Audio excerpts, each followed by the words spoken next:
and welcome. I am the Last Hit Point Hero, and you have found your way to Neon Lights Roleplay. We are so very glad you're here, and we hope you enjoy your stay. Tonight, we return to our playthrough of the Dungeons & Dragons 5th edition adventure module, Icewind Dale, Rime of the Frostmaiden. Oh, shiver beneath my gaze. First and foremost, no attempts to make this story child appropriate have occurred. This is a tale of cold isolation, alien incursion, and self-centered divinities. This actual play stream contains adult language, light gore, scary images, and generally speaking, a great deal of cold. Our players are here to warm the night. Safety tools are in place for the players, but you as a viewer do not have such a luxury, so if at any point you are uncomfortable or just not having any fun, feel free to step away, stretch, take a few moments, and then come back as we've moved on. But barring that readied action trigger, kick back, relax, keep all heads, hands, paws, and claws inside the stream at all times. Slap that follow button to join the wonderful world of Neon Lights Roleplay. Click the Discord link that I'm certain will spontaneously appear in chat at any moment. It's like magic. And to be part of the Neon Lights Roleplay community, and above all else, good.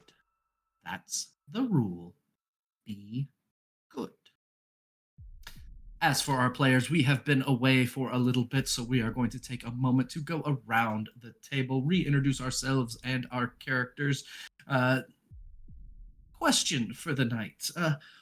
Just as a way to get back in the groove of the characters, I'm asking all of the players to tell us what drives their character to help each other and the people of Icewind Dale. What is it that's driving them to help? None of them are getting paid. There hasn't been a great deal of treasure, and generally speaking, not a lot of upside so far as I reflect on our past several adventures and encounters. So, what's motivating them? That is the question. That is plenty of delay to allow everyone a moment to think about it. So we shall begin with our introductions where we always do, and I think I'm going to enjoy this evening's. Often found near Pokemon centers, Sir Hecalots are known for their healing touch. Oh my god, this is gonna be the best round of them. The other ones are good, but this one's gonna be the best one. Hey everybody, it's me, Sir Heckalot. And as per usual tonight, I am playing Astoria, the ASMR lore bard. She uses she/her pronouns, and I use she/they pronouns. I think it's kind of a complex combination of things that are kind of driving Astoria to be helping Icewind Dale and, trying to stop this eternal winter from, taking a large part of this continent. It's definitely as base level a means of survival, because who's to say that this goddess is going to stop there at just, the north part of this continent. She could take just all of Faerun if she wanted to, probably. So, let's not test that. Let's not test that at all. But then, of course, in a much more human sense, she's gotten to know these people very well. She just kind of appeared here one day by, some fae. But, more or less, she's gotten to know this place and the people that live there, and most importantly, her adventuring friends. And kind of denoted by the action that she took at the end of last session. It's just, that's kind of where it's based. She had a lot of other options to pursue power, but she wanted to make friends with these dark things that were stuck in the bottom of the ice instead. So I think that's where that lies. But that was a very long and winded answer, so let's move off from me. No, it's fantastic. We love it. You may notice that Al is not with us this evening. They are well, but will not making it in. No worries, no need to be concerned. They're looking forward to being back in just a couple of weeks. Continuing over and around, a particularly small Pokemon Teas can be found in the spaces between books, learning their contents simply by munching on the covers. Man, I wish it was that easy. Hi, I'm she, and my pronouns are he, they, and I play Brahm, the human paladin, and his pronouns are he, him. Um, Brahm is actually motivated by a couple of different things, the most important of which is, unfortunately or fortunately, duty. This is a mission that was assigned to him, and he wants to see to it that um, it is complete, at least to the satisfaction of his higher ups. But more so, at least, immediately, he's grown very attached to people in his group, and, he'd do a lot to, protect them and make sure that they get to where they need to go as well. Um, just in general, I mean, he doesn't know the people of Icewind Dale, very well. He didn't grow up with them like some of the other people who he's been working with, but um, he does think that there is some, of course, some inherent value to human life, and that whatever he can do to preserve, life is um, important and, worthy of his life as well, if needed. And then, of course, there is revenge, a new motive. So there you go. There's like most of them, I think. Absolutely fantastic. Continuing down and around. Unbelievably dexterous, Janie Potts can be witnessed juggling as many as 15 different items and ideas simultaneously.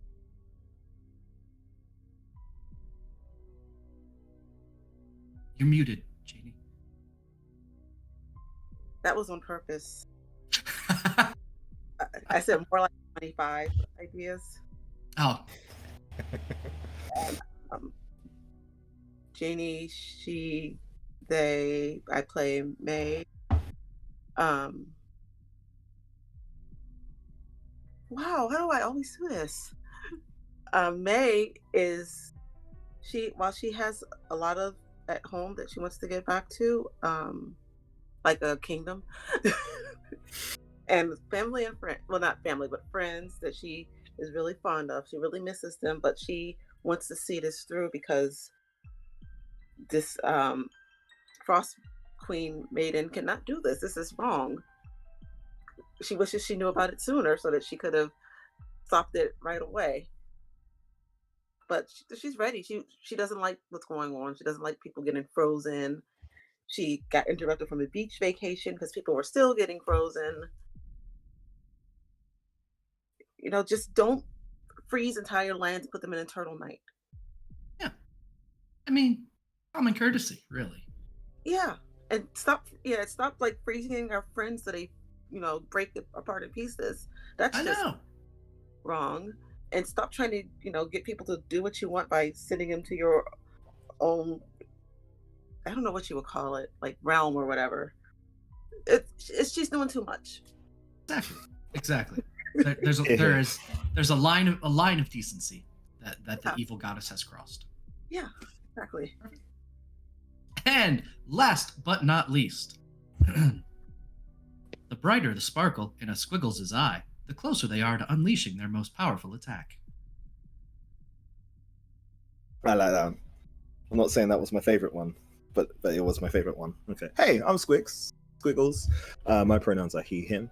I play the character called Hush. He is a rogue. His pronouns are also he, him, just to make it a little bit easier on everyone.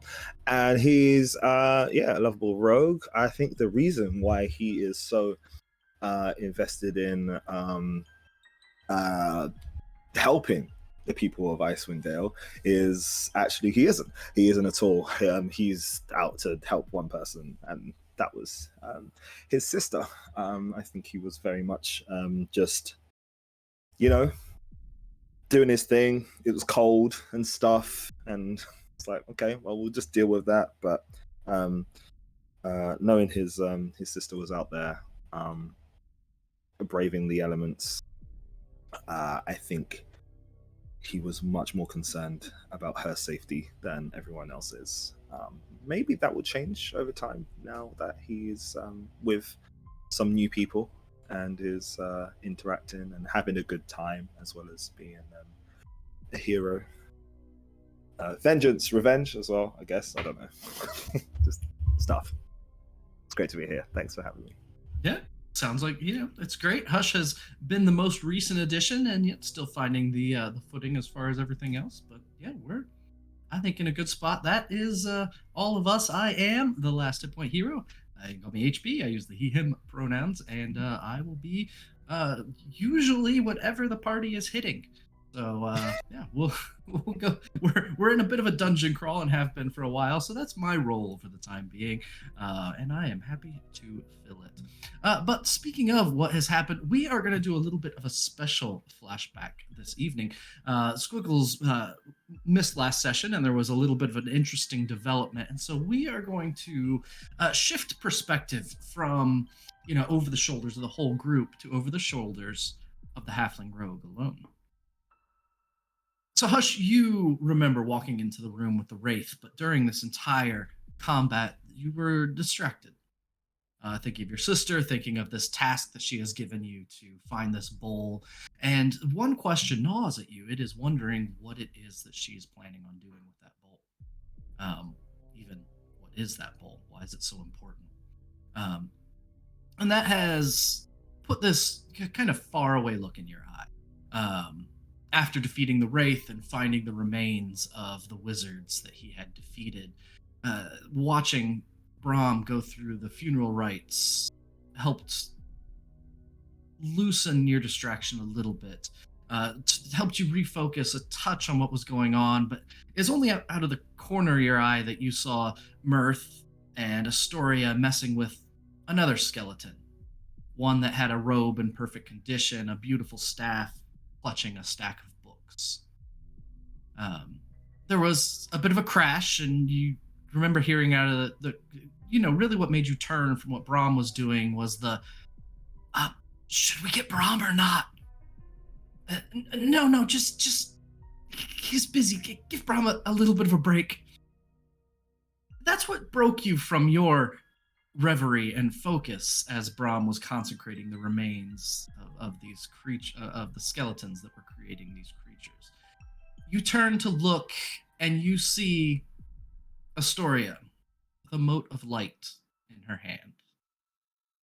It dances across her fingertips, and after a little while, and some coaxing by Mirth, she casts a spell. And everything lights up. You're familiar enough with magic to know that she was casting a light spell, but when the spell finished, that mote of light broke into 1,000 starry fragments, wrapped and manifested the music of Astoria's magics, and the light that it created just encompassed the entire area. That got Brahm's attention, and with the clatter of pots and pans, he stood up to turn to see what was going on. Mirth, shortly after, and eager to try something, reached for another one of these books, and this is where you see what's taking place. As Mirth reaches for the book, it disintegrates, and a single mote of light dances on her claws, or on his claws. He casts a spell, and 3 miniature horses, each 9 inches tall, appear. They dance and they prance, and instead of fading away, they persist. They wander away to the corner of the room, as real as can be. There is an ongoing discussion of what to do with these motes of light. There is an attempt to put them on the end of a shovel, which, well, almost results in Mirth making a snack of the light. Janie captures one of the lights in a glass bottle. Astoria, another one, in a wineskin. And over the course of really, let's say an interesting display, Brahm is able to use his helmet to crush the other books and capture the motes of light beneath. And each of you in turn are able to collect a mote of light. You reach down at the helmet, Brahm lifts the visor, and you catch one of these in your hands. And while it is dancing in your hands, you glance over at May. who has had one in a glass jar, hoping to store it for later. But she says, "It's getting warm. Is it supposed to get warm?" And she decides to cast a spell. She casts Mage Hand to try and lift the cloak off of the skeleton's body, and as Mage Hand is cast, the mote of light breaks free from the jar, splinters into 1,000 motes of light. Constellation of a hand forms, and May's Mage Hand becomes permanent. You find yourself staring at a mote of light, dancing between your palms, about the size of a super bouncy ball, 1.5 inches in diameter. Looking down at it, you realize you have to do something with it. What do you do, Hush? There's a thing that I need to do. Ooh. Looking at this mote of light, and I'm seeing everyone who casts magic is doing something, and then their magic becomes real. What? What?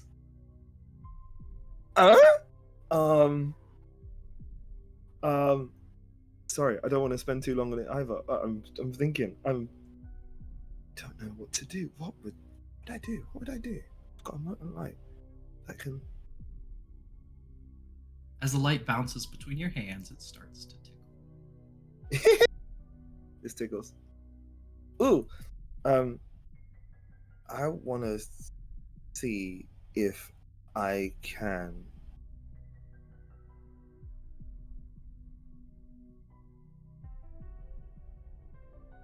eat it. Try and eat it. Yeah. Okay. This is a stupid idea, but I'm gonna do it. Oh. So as soon as you toss the mote into your mouth, Mirth goes, "Oh, that's what I wanted to do." You feel this energy enter you, and it tickles on its way down your esophagus and into your stomach. And you can feel that rumble. And after a few seconds, it begins to grow warm. Not uncomfortably warm. Kind of like you just downed an entire mug of hot chocolate way too soon. I've done that before, so I know what that feels like. Yeah, I think like a story at this point would be like, "Are you okay?" May is very disappointed because she had said not to eat it. And you ate it. Brom was like, Brom was couldn't on his stop way to everyone. stop him from eating it and did not make it. Did you see what it did to the helmet? He says, holding up the helmet, which is burned inside now. Yep, you see the helmet, and the padding on the inside of Brahm's helmet has scorch marks on it from where the lights were. Oh yeah. Uh-oh. Uh-oh. Oh.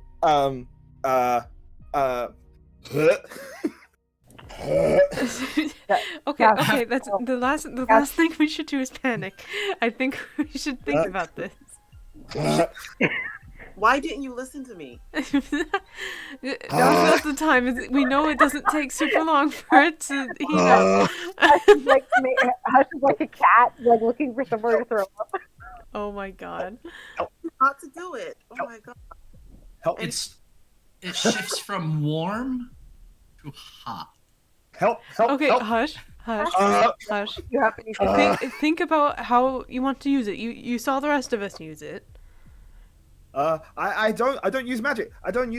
So That's okay. Do you want to become faster? Do you want to become sneakier? Do you want to become better at throwing a blade? Aren't your blades magical? I conjure 2 blades out of my hands and just You begin conjuring your blades, an action you have taken countless times. It is it's a silent action unless I'm mistaken. There's no pomp and circumstance. They just appear ready to be used. As they appear, you release the largest belch of your life. And out of Hush's mouth spews 1,000 stars made manifest. They swirl through the air, up and above, and split like a fountain 5 feet above Hush's upraised head. And those two streams of light work their way around and up through the bottoms of his hands. And the blades you didn't realize before and only now understand, they never weighed anything. They were simply a thing. They were something that they were a psychic energy. There was never any substance, never any tactileness to them. But as soon as those stars start to encompass those blades, you can feel a coldness in your hands that you've never felt. And you can feel the smoothness of their crystalline surface. And you can feel the pulse of the magics within them. And your blades, those that you manifest and disappear at will, one of them shatters, and the other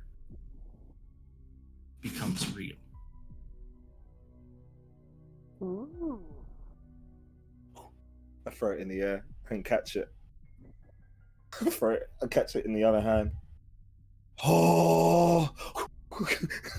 Oh! Oh! Oh! I'm gonna throw it and just see what happens. Like I just throw it.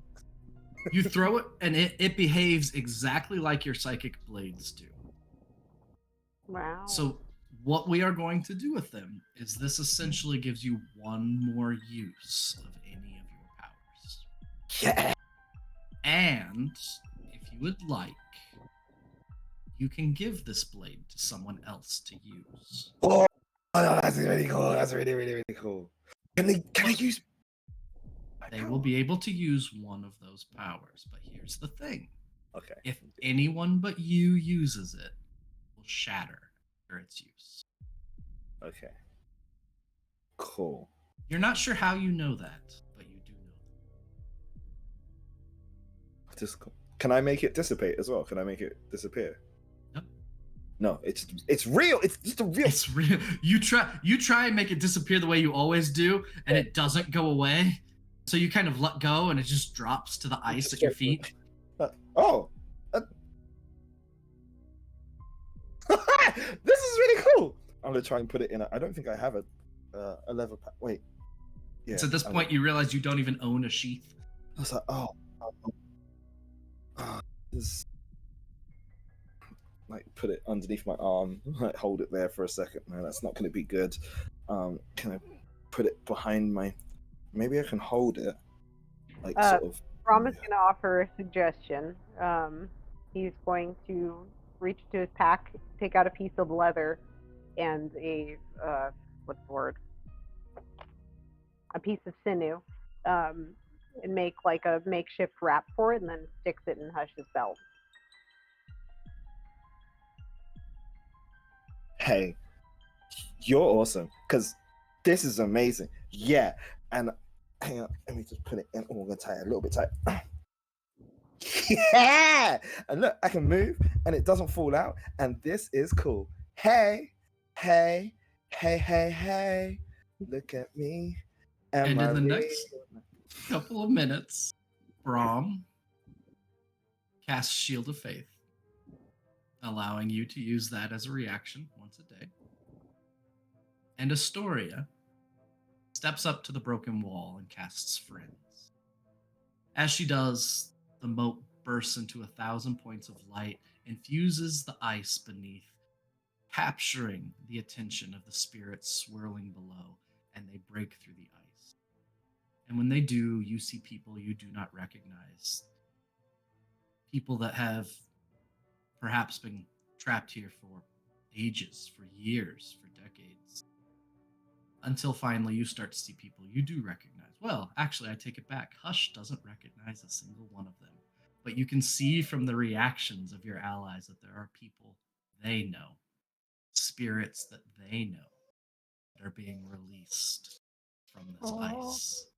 And as those spirits file out into the hallway, there is a burst of winter cold, and the Frostmaiden yells, "Those are mine." Oops. And that's where we pick back up for tonight. You are Oops. inside. All of you have had a short rest. So if you did not benefit from that, feel free to do so. You've had all the benefits of short rest. And find yourself looking into the same room where you were fighting the Wraith and the shadows that were coming up from below. Instead of being smooth, the ice now it crackles underneath your boots as it's been broken, but still appears mostly stable. The game is yours.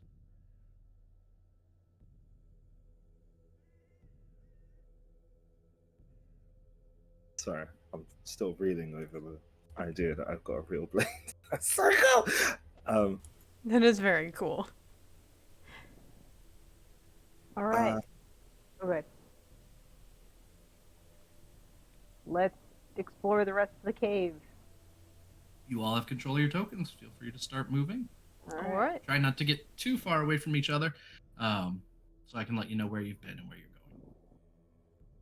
going. Let's head back this way.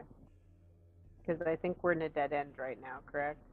Yes, you are in a dead end right now. This is where you walked in and you saw that wraith. Right. oh, okay. And So then the- it's been a little while. Which way did we come from? This So way. you came from the north. There is a slide that goes up a little bit. Those uncomfortable stairs that all of you have found ways to make your way through. But you did come primarily from the north. All right, cool. Well, we'll go this way. See lots of fires on the floor. Is the Those are fire- dancing lights, Oh, okay. which we Here no we go. longer need because Astoria now is light. You are right. I am very bright right now. It's not that Astoria glows. Astoria does not glow, but there is Oh. light around her. Okay, that's very cool. That's very, very, very cool. Astoria is even more beautiful and angelic. Wow. See if Rom liked ladies, he'd be all over her, but he's not because he isn't. Very unfortunate. Very unfortunate. How Shame. dare he? How dare? It's like, yeah, it's How like dare. the all the tropes subverted because like Astoria likes chicks too. So it's just like, Yeah, there could have been uncomfortable tension there. yeah, I- but there's not. No, yeah, there's just not. it's very unfortunate that he is Yeah. sweet. Because like if he liked her and she didn't like him back, then there could be pining. But no, he has to be annoying. He has to just not be into that. How dare he? How dare Exactly. you? I know. How dare he? All right. So, So the path to the north is also a way that you have been. okay. It leads up, and there is a path that way that you have not yet traveled. In fact, it was up through that way that there was the icicles sticking up from the floor, almost like a forest of sorts that was Oh, yeah, I obstructing remember your that. path. It was up there that you heard a cackle, something somewhat like what that vampire did before. Do we think- want to go that way because we have to find our way back to that area if we do? God And I damn it. don't remember where that is. You're right on that. But And at the same also, time, we should also rid the world of evil. So ridding the world of evil. I'm down for whatever, to be honest. if someone else knows the way back to the icicle room, that's probably where we should go. Because I think this way is probably. Sealy, this is probably towards the exit. Ooh, what's that? So as That you is look- the wormhole. That is a different hole. You have not seen this hole yet. Another Ooh. worm. So there is this massive 30-foot hole in the ice. It appears mostly smooth, almost rippled along the sides, and it slides at a much shallower rate than the one from before, but still disappears into darkness somewhere down.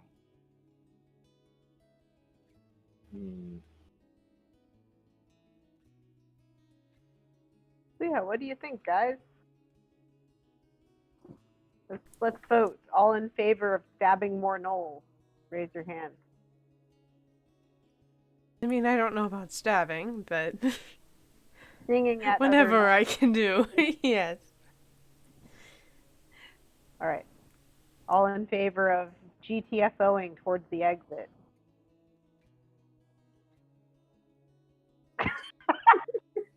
I Okay. think you only get one vote, Hush. Oh, okay. All right. We'll be going towards the knoll area for stabbing, I suppose. All right, sounds good. So you can Okay. head toward the north. That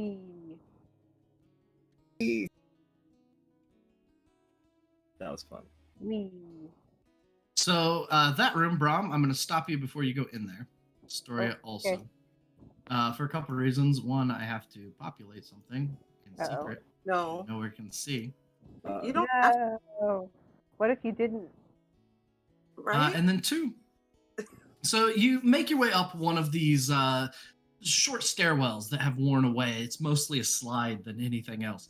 And you find yourself in a room full of icicles. The cavern itself is much smaller than any of the others. It's probably only about 10-foot high ceilings or so. And the icicles touch the floor or grow up from the floor, nearly touching the ceiling, creating this series of thin stalactites. And you broke your way through to wrap around and come in the direction that you did. You came from the west and then broke your way through to go through to the south. But there is a path of sorts. Two of them, in fact. One that wiggles its way up to this, that wiggles its way away from you. It's kind of hard to see. There appears to be maybe an opening, but you can't really see through the stalactites because of how, through the icicles because of how dense they are. But there definitely appears to be another way out and a path leading up and away.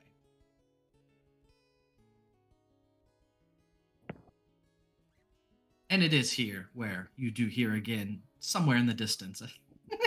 Can we tell where it is? It echoes around the cave, and it's really hard to tell the direction. God damn it. Okay. Brom is going to draw his sword.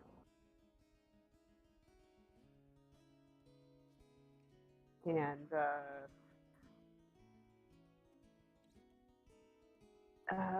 you said we've been this way before. Which way did we come from? You came from the west. So essentially, let me draw a line. Color that's not icy blue. We'll go with... So you essentially broke a path through to go this way. Okay. And you can see that there is a path leading this direction. All right. Then we will start to move this way. As you get to the center of the room, you come to a crossroads. One leading to the north and the east, and the other mostly to the east, where the icicles have been broken off, making a path of sorts. Should go this way first. Sounds good. All right. As you get to the mouth of that cavern, the echo focuses, and you can hear somewhere nearby.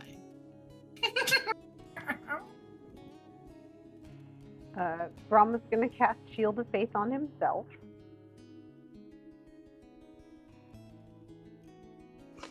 And he's gonna... Let's see. What else can you do?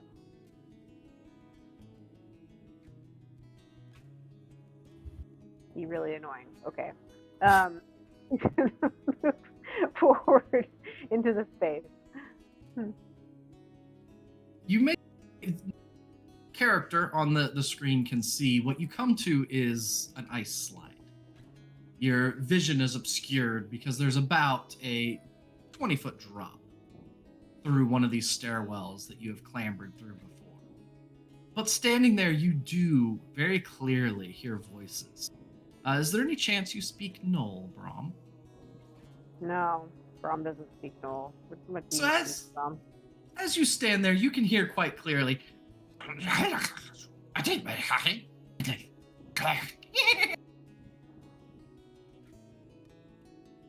All right. Brom is going to. Let's see. Brom's going to do something. What are you going to do?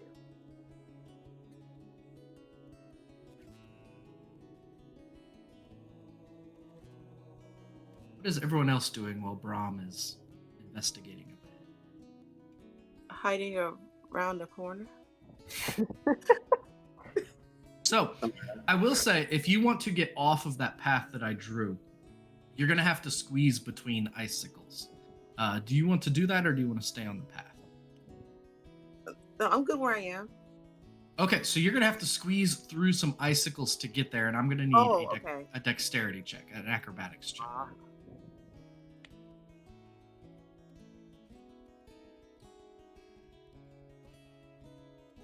It's just a really good hiding spot. Absolutely, I don't disagree.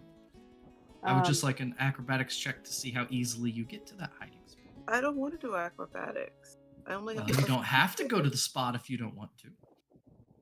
I got a 9. You start making your way through, and as you do, you're pushing and squeezing between these icicles. You get a few feet in, and then you hear a crack, Oh no. and you squeeze through, and there's another. You kind of flinch away from it, and as you do, it breaks off the icicle behind you, No. which falls and breaks at your feet. Rip. Well, it's not my fault that the icicle shrunk. I didn't grow in. From you hear from below.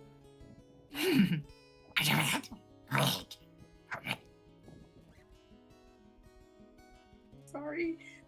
What are the others of you doing? Astoria? Hush?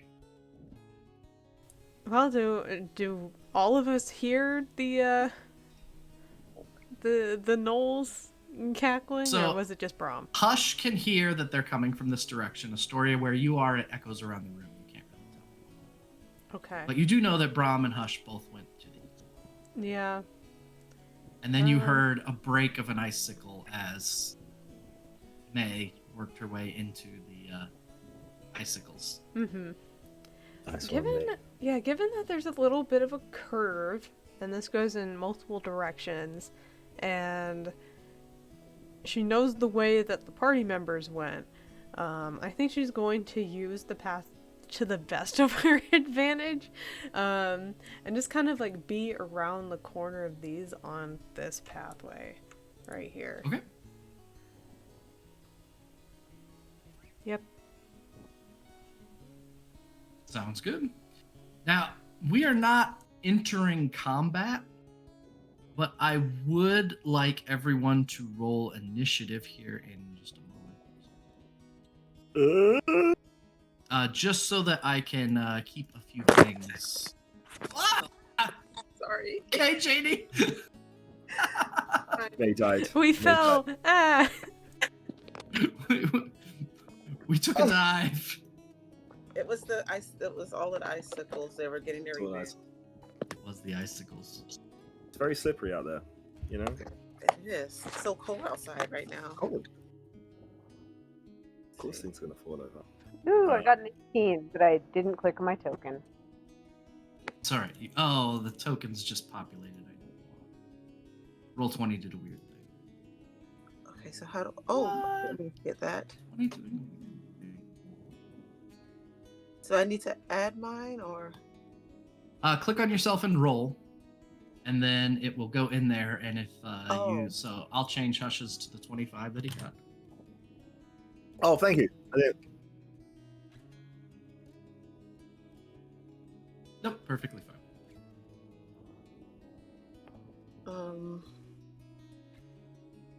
Nice story with the 19. What? I don't like that. I don't like that. Where do I click on the game at? I'm sorry, I haven't used this. So as long as you click on your token, Okay. and it'll have the red circle, a green circle, and a blue circle above your head. Yeah. Then if you click on initiative, oh wait, so hold down Alt and double click your token. And that will bring up a character sheet. Oh. And then Okay. if you click initiative while you are selected, it will put you in the It initiative. says. Oh. But yeah, it's definitely not. So, and then what is your actual initiative modifier? +2. Okay, so instead of an 18, you got a 20. Look at these So rolls. I rolled on D&D Beyond and I got a 19. I just think it's Oh, funny. that's fine. I can put you at 21. just think And we it's can funny talk that- about Okay. about an extension that will transfer your rolls later. Hush, Astoria, and Brahm. Did you roll initiative? Did I miss it? I Brom did. It's in the chat. Yeah, I'm just. Oh, I see it now. Yeah, it's like I have two instances, and if I click on the other one at all, I am scared it might crash the stream. No, that's Yeah. Because this map is so big. On a smaller map, I'd be less concerned, but this one is huge. It is. Yeah, this is a map that is absolutely just decked out. So we have that. Put it in descending order. So again, this is not combat. I just want to put a few things together. So Hush, you hear May break an icicle nearby. Stealth mode. All right. Just yeah. Go ahead and roll Hush would stealth. have- he was going towards Bron anyway, just like following, trying to keep up with him, and then the crash made him go like this kind of thing. So this will be fun. All right. That is definitely a stealth. You feel very stealthy. I feel pretty stealthy. I rolled a Would- 7 and still got a 20. That's how I roll. That's How it is. So unfair. That's super unfair. Yeah. I just saw it, when you roll, you have it rolls twice anyway, and I got a Yep. natural 20 in that. I saw that too. That would have been a 33.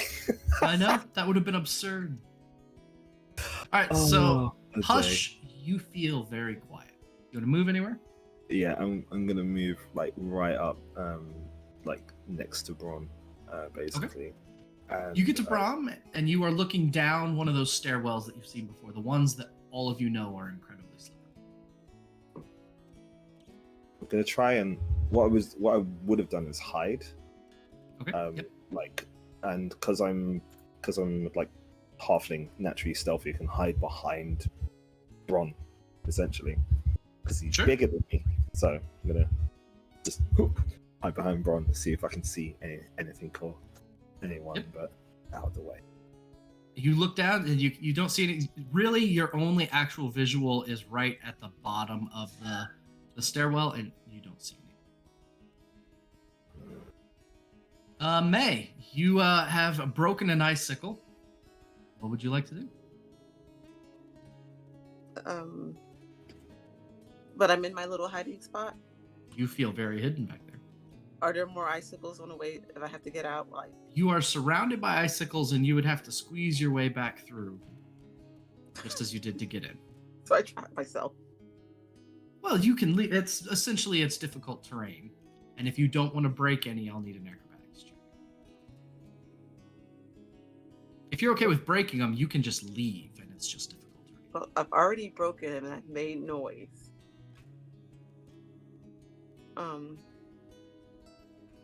You know what? I've already made the noise. Whatever it is knows I'm there, and everybody else, and I've just blown our cover.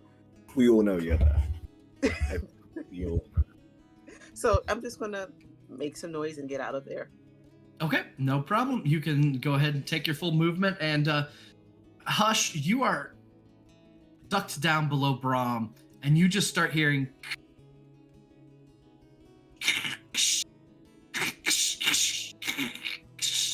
coming from behind. Brahm, you look over your shoulder in response to it and jump a little bit as Hush is right behind you, and you had no idea. And the two of you see May come back out onto the path, but right before you see May, you see two stalactites, two icicles, fall into the path and shatter. And you're muted, T. Sorry, I told my wife. Never mind. I was talking to someone, but I'm back. Yes, I heard the note about the knoll. So Brom's sword glows. Okay. He is already probably visible to them. So it's not Brom's turn. I was just letting you know and making sure you okay. understood. May, do you want to do anything else? Just gonna brush my robe off and just look like nothing. Try to make it look like nothing happened. Absolutely. Hush is looking directly at you, like just. No, you don't get to look at me like that. No. It reminds me of that meme. I don't even know like what the thing is. It's like that white like puppet thing that like has the hands out like that. Like the why? Yes, Like, exactly do you that. know exactly what I mean? Yeah. Okay. Good. Weird puppet creature. Say does- nothing else about it. Don't say anything else about this. It never happened. That's why they call me Hush. You know. Yeah, that's right. But that's it. I'm just going to, just pretend like nothing happened. Sounds good. Brahm, as you and Hush are standing at the top of these stairs, looking down, you can see a figure come into view. And it is covered in hair and rags and appears to be something like a hyena on its rear legs. It looks up. In fact, button. It's a button. I have a button. If I find the button, I can share the button. Is it? Sorry, these are in a couple different places, and even though I've done this for this long, I keep forgetting where they're at. There we go. Show to players. Show to everyone. You see a creature that looks like a hyena on two legs, carrying a spear. Make its way to the bottom of the stairs, kneel down, and look up. And it points up at you with its spear and bares its fangs, and you can see that two of its fangs in particular are much longer than the others, and it hisses and giggles.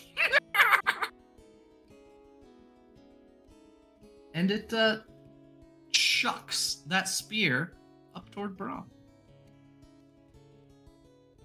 Or at least it would if I hadn't closed it and opened up May instead. Braun, don't have that. Braun, don't have that. Knock that stuff away. We don't need that. The spear comes flying up a 22 to hit Brahm. Does that hit you with Shield of Faith on? Wait, it might not actually. Let me see. It might not. Let me That's check. rude. 22 is rude. I'm just saying. That is a rude roll. That's a rude roll. I'd like to speak to your manager, please, Noel. Wait, actually, no, I don't, because I got a feeling the manager's down there too. No, the Leave the manager's dead. Remember? The manager's Oh, dead. yeah, we killed the manager. Yeah. Oh yeah. Okay. Yeah, you did. Somebody new in charge now. Yes, it does, but just barely. It's So us. I will Cold take it. Us. You take 8 piercing damage as this spear finds a chink in your armor and just manages to cut side. actually, to be fair, depending on how hard you throw it, it doesn't have to. It kind of like just It just hurt. it Well, not only can it do that, but also just like mechanically, it kind of slides off the metal part and like sinks into the soft part. But also, if you throw it really hard, it's just going to dent the metal into your body. There we go. So Sounds painful. not important. Just a note. Right. They found a bunch of. I'm going to go on a very tiny tangent that won't be too distracting, but basically they found a bunch of like medieval dead guys recently, and Mhm. one of them was probably wearing a helmet when he was killed, but his head had been like mashed into his neck by the force of the object that hit him. He was English. Hush, he was English too. There you go. There you go. Maybe he was related. No, I'm just kidding. I don't know. Probably not. Probably not.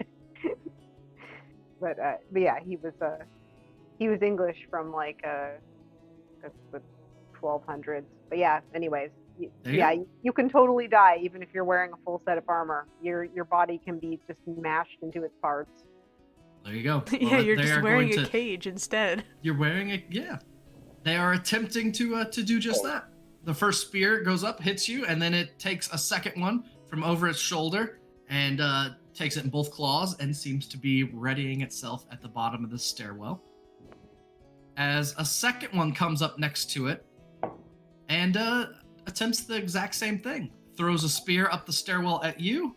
A 9 misses terribly as it clatters against the ice behind you. Hush, you see this spear suddenly pass by Brahm and embed itself in the ice wall next to you. That is it, Astoria. There's definitely a fight now. Oh yeah, no, that's absolutely something that's happening. She doesn't know exactly what because she's around 2 corners right now. She's gonna go at I least hear a around the lot of first one. noise. Yeah, probably see May here, and I'm guessing like this path is pretty thin too, right? It's fairly narrow, yep. Yeah. So I guess she's just gonna get there. Realizes that there's not too much that she can do at the moment. So she is going to go ahead and use her bonus action because she guesses that at least one person around those corners can hear her still. And it's just gonna say, Brahm, that doesn't sound good, but do your best. Take a bardic inspiration. Yes. And I guess it's her action. For now, she's just going to hold a vicious mockery for if she sees any enemies. Okay, sounds good. Yep, that's me. Brahm, it is your turn. All right. Brahm does a couple of things.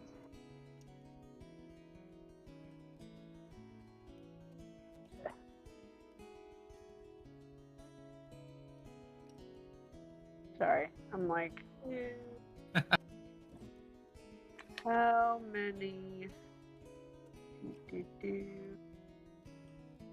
So, okay. This is something I don't know how to answer because I haven't tried this in 5e in a while. Sure. So he is going to cast haste on himself. Okay. Which let me. I'm here for it. When Yeah. did Brahm get that? I don't know. It comes with being a murder paladin. Is you can do that, and you can also teleport behind your enemy. Actually, you should do that, but for now he's going to haste himself. Okay. And then he is going to. Look at your murder That's paladin. incredible. I think It's you're able to. terrifying. I love it. A paladin with haste? That's incredible. Yeah, my eyes went wide and my mouth opened, and that is a dangerous combination. And You we're got here a bonus action. Ooh, I can just do this Hey. and not. Haste is a regular action. Yeah. Oh no, not the haste. Haste, he wasted his spell, but he's going to do with his bonus action. He's going to do this. He's going to use Misty Step, which is his other murder paladin ability. So you can't do both leveled spells. You can do one or the other. Okay. He's gonna do haste for now. Okay. Sounds good. Let me see. In his switching weapons, I don't keep track of switching weapons. Okay. All right. He's gonna switch his sword for a javelin. Okay. But I did have a question about that, which won't matter right now.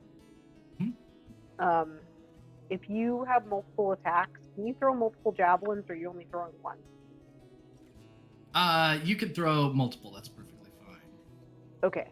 Yeah. 'Cause I was like, The essentially any additional ones besides the first won't get your strength modifier added to damage. okay, That's how that goes. I will remember for next. Actually, you know what? I might not even need to do. Never mind. It's okay. Go ahead. That's my move. Okay. Anything else? I don't think so. He's done some. His AC is higher now. So you do have an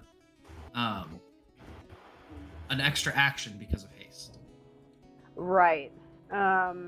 Okay. Then he will throw the javelin once since he used one of his actions already.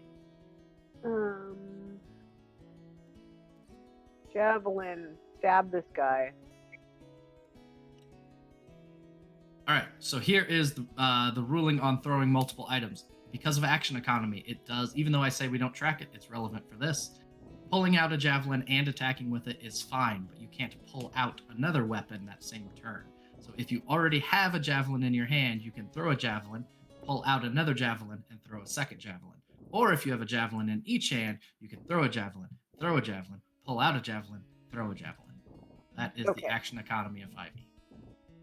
All right. So I'm just So gonna you say pull for out a javelin and throw a javelin. that's it. That Yep. Yeah, because he already did something. I figured he couldn't do more. The 28 hits. Your javelin goes back in the same direction of the spear that was thrown up towards you, and it sticks in the leg of the knoll at the bottom of the stairwell. Excellent. I'm gonna roll for something that doesn't matter that much. Okay. Brom has decided that he's going to be quiet, muttering Brom, and not screaming Brom today. For now. Okay, sounds good. That is all of Brom's turn, including the extra action from haste. So hush. You feel very well hidden behind Brom's armor. I'm feeling pretty hidden, so I'm going to try and attack from my hiding point with a thrown psychic blade. Is it? Oh, yeah. The question. The blade that's real. Would if I use that and throw it, it does it shatter and then it's gone forever, or it's No. As long as you're using it, it gives you one more action of your. So those things that you check off when you use your psychic stuff. well. It gives you one more. I'm gonna try and use it then. I'm gonna throw it, and if it dares to miss, I will try and do something else with it using that power that I have. Throw the blade. 18 will hit. 18. You are attacking with advantage. I'm attacking with advantage. Oh, I get sneaky time. Yes. Do I get sneaky time? It did not know you were hidden there. Sneaky time damage. Jeez. Okay. You chuck your real blade down the stairwell, and it buries in the eye of the knoll at the bottom of the stairs, and it drops in a heap. How? For those at home, that sneak attack damage was 21 damage, plus the psychic, which made 29 in one attack. Rogues, man. 29 psychic damage in one attack. Yeah. There you go. Anything else, dare I ask? Amazing. Does a little victory pose, like, yeah. And then tries to hide again, I guess. Just sure. Yes. As you're doing your victory pose, that real blade that you just threw reappears in your hand. Yes. That is the best victory. It's like a yes. Yeah. And then hide. Yeah. All right. Go ahead and roll a new stealth. Let's roll a new stealth. The natural one, leaving Hush with a 14. May, go ahead. Hush, you have like ferret energy. So the knoll is gone, He does. One knoll is gone, yes. but there's a. Did I But- miss? Oh, I missed. I completely missed the other one. Okay. I had to move the map over. I was like, "Oh, we're done." No. Well, if I don't see it on my map, is it even there? as far as you're concerned, no, it really isn't. Exactly. It's just, well, I can't do that far anyway. Let me look again at my spells. How many feet away is it? So you can't see anything. So down Oh. that hallway is the top of the stairs. You have to be at the top of that stairwell to see it at the bottom of the stairwell. Come on over, it's fun. Okay. I'm just making sure I'm not moving too far. So 30 feet will put you right next to Hush. Okay. Well, I don't see Hush because Hush is hidden. That's right. So I'm just going to stand here like Hush isn't there. Now can I see it? So you have to walk up to here. You are here. Oh, sorry. That's 30 feet away, and you can see it at the bottom of the stairs. Okay. So I am going to cast Cloud of Daggers, second level. Okay, you're gonna drop a cloud of daggers on it. Yes. And I roll 44 damage. All right, go ahead. Okay, wait, I need to do that here. I keep forgetting. I'm so used to using my phone for that. Oh, that's not on here.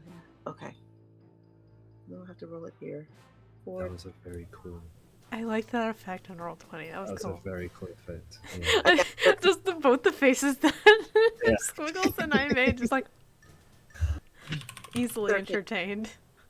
Did you say easy. 13 or 14? Wow, look at the rainbow. It was really Well, sorry, one more time. 14? cool. 13. 13. Got it. All right. You cast Cloud of Daggers down, and I think it just does the damage the first time, right? Or let me It double does. check. It's, you make it's the a 5 nice foot spell. cube. It just enough. happens, and then they have to get the heck out. Yep. Love it. What does it look like, by the way? Can Hush see? Oh yeah, you can look down the stairwell. You can see the Cloud of Daggers. I'm What going does to. it look like, babe? It looks like a lot of really pretty flowery daggers that are now, all headed straight for the knoll, and then they just kind of look there like a big bouquet. Perfect. So reading the spell, that will happen at the start of its turn. Okay. We are good. Anything else? I'm looking at my bonus actions. Who is not inspired right now? The only person inspired is Braum. Okay. Hush, I get your. Well, I don't know you're there, so I can't inspire you. I was gonna say, if I see the cloud of pretty daggers, I'm gonna be like, oh, wow, that's so pretty. Just Okay. right next to you. So cool. I'm just gonna be like, do well and inspire you. You have bardic inspiration. Oh, thank you. I feel inspired. No. All right. The living null in the middle of the daggers now takes the 13 damage, and hisses. Don't like that. Chucks a spear up at May, who casts the spell. No. For all of a Wait. 7. Oh, good. Okay. I'm just kind of glaring at the knoll as he does that. I imagine like you just kind of like stop the dagger with your gaze. It's like Just you look past the dagger and go like, really? like Huh? like Zoolander style, just like stops in midair and falls. And then the null disappears down below. Don't know where it No. went. Not allowed. Doing too much. It's a wimp.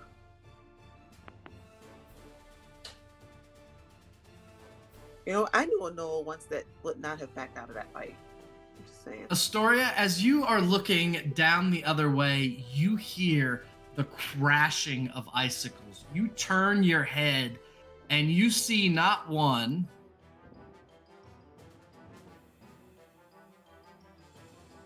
not two, No. No, two's enough. Two's definitely enough. One was enough. Hell but no. 3 gnolls come crashing through directly towards you. And as 2 Ew. of them in particular get right up in your face, they both hiss and open their muzzles.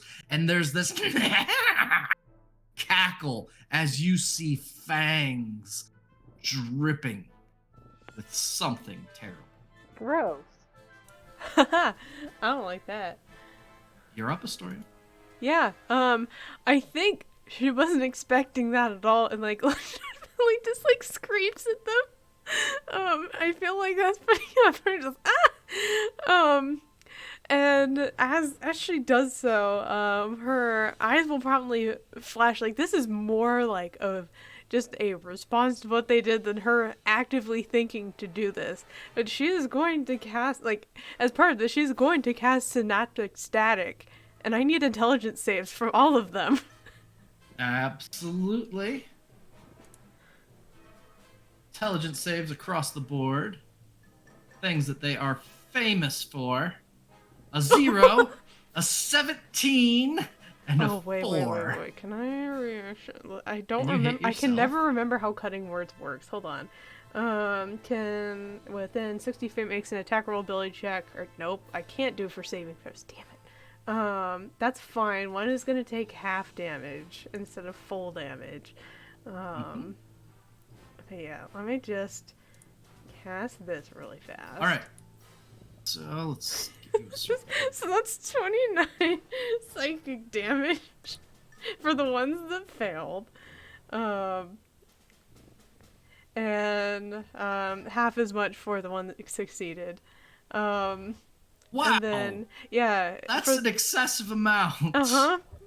And for those that failed, if they are still alive, they will have muddled thoughts for 1 minute. And so during that time, they have to roll a d6 and subtract it from attack rolls, ability checks, and con saves to maintain concentration on anything. If they do that. I don't know. All right. Well, the 2 that failed drop into a heap. The other one does not look good at all. Is very heavily bloodied, is reeling, and it's no more cackling. Now it's more like anything else, Astoria? She's just gonna use the rest of her turn to say, they're over here, they're over here, they're over here. And that's it. Brom, All right. you hear from behind Astoria whimpering, they're over here, they're over here, they're over here. Brahm is going to do a thing. He is going to. He has a javelin.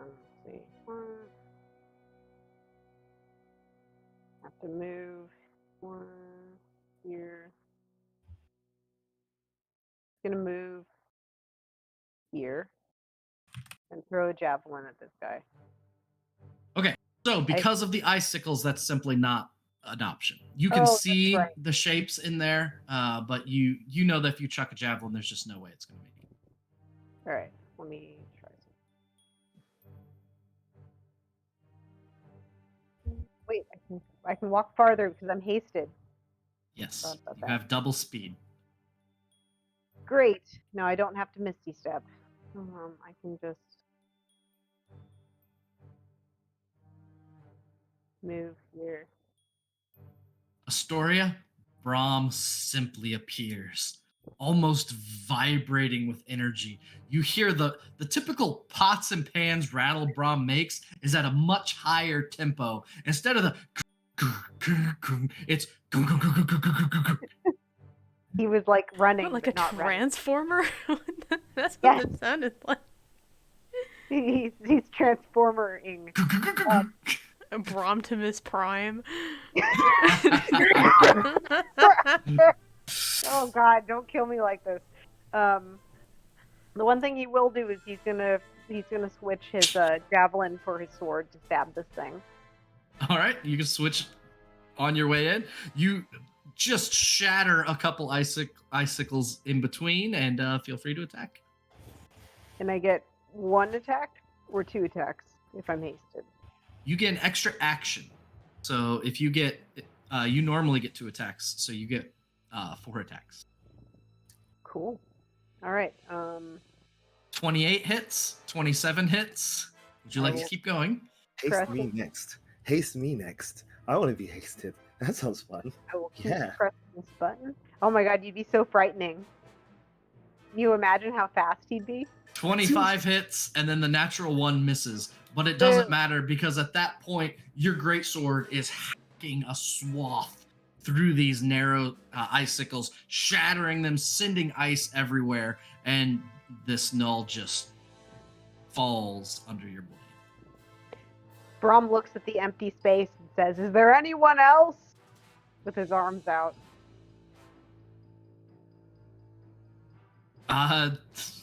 You hear nothing. Are you just cowards out there? Yes, you hear nothing. He stands there with his sword dripping with blood and kind of like does like a very stiff kind of half turn. Looks at Astoria. Are you okay? I'm all right. Just a little shooken up. I was not expecting a punch to just run down the hallway. I assume there's more ahead, and I think there's still one in the room. Hush, it is your turn. I think Hush's initial reaction was to run after Bron after hearing the scream from Astoria, and is going to run with like daggers out and see everyone's dead. You show up, you see what may have been a null vampire at some point that's just a mass at Brom's feet, and you see 2 others that are laying there. They're still like periodically twitching, but you can see congealed blood coming from their nostrils and their muzzle and their ears. Just the damn. It just comes out. It's like, oh, like it's gonna like go. Everyone good? Everyone okay? Yeah, you. Brom nods. Oh, I'm good. I'm having a great time. I'm gonna see if there's any more down there, and I'm gonna run back to May. I think that's all my movement actually. That's your going there and back is your movement dashing. Yeah. Yeah, cool. And I think that's all my movement. I might use an action to dash just to get down. So 5, 10, 15, 20, 25. 5, 10, 15, 20. You have basically one more step. Okay. More step. Oh, okay. I will step like that. Yep, there you go. Just that. And then, yeah. Oh, wait. Yeah, no, I use bonus actions to hide. I'm going to try and hide again. But, like, probably hide behind May. All right. I will let you hide behind another character. That's fine. Sorry. Right before you hide, May is going to just check to make sure that the others are okay up there. Well, Hush just went up there, so you can always ask him. Yeah, Hush, are they good? They're good. They're good. Okay. Bron is really strong. He like to kill like everyone. Brom? Not Astoria. Yeah, but Astoria's fine. He didn't kill Astoria. Maybe you knew that already. Yeah. Hide behind me. Okay. Hides. May, what do you want to do with your turn? You said the knoll disappeared. That There's likely one more down there. Do they seem to understand common or no? No one tried talking to him.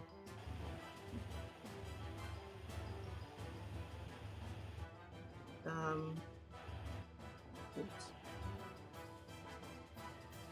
I can't see them, so that like limits a lot of what I can do. Hmm?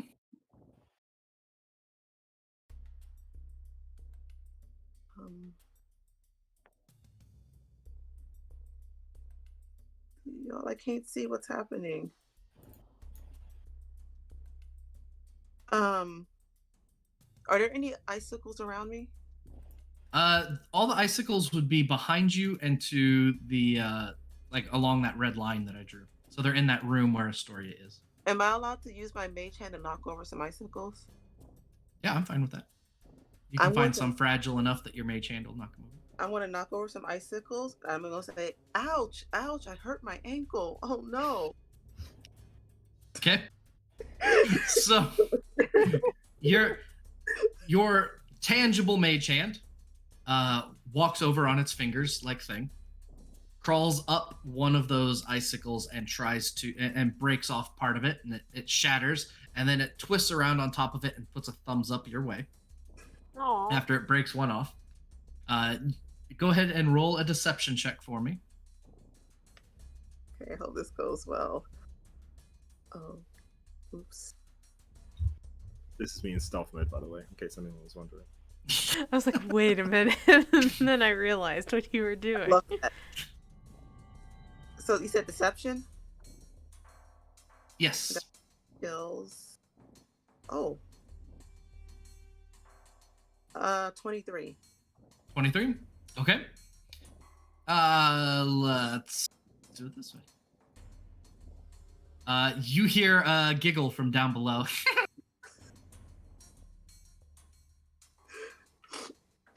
That's all I'm going to do because I know it's going to come out. Okay. Because it hurt that I was hurt, you know? Oh no.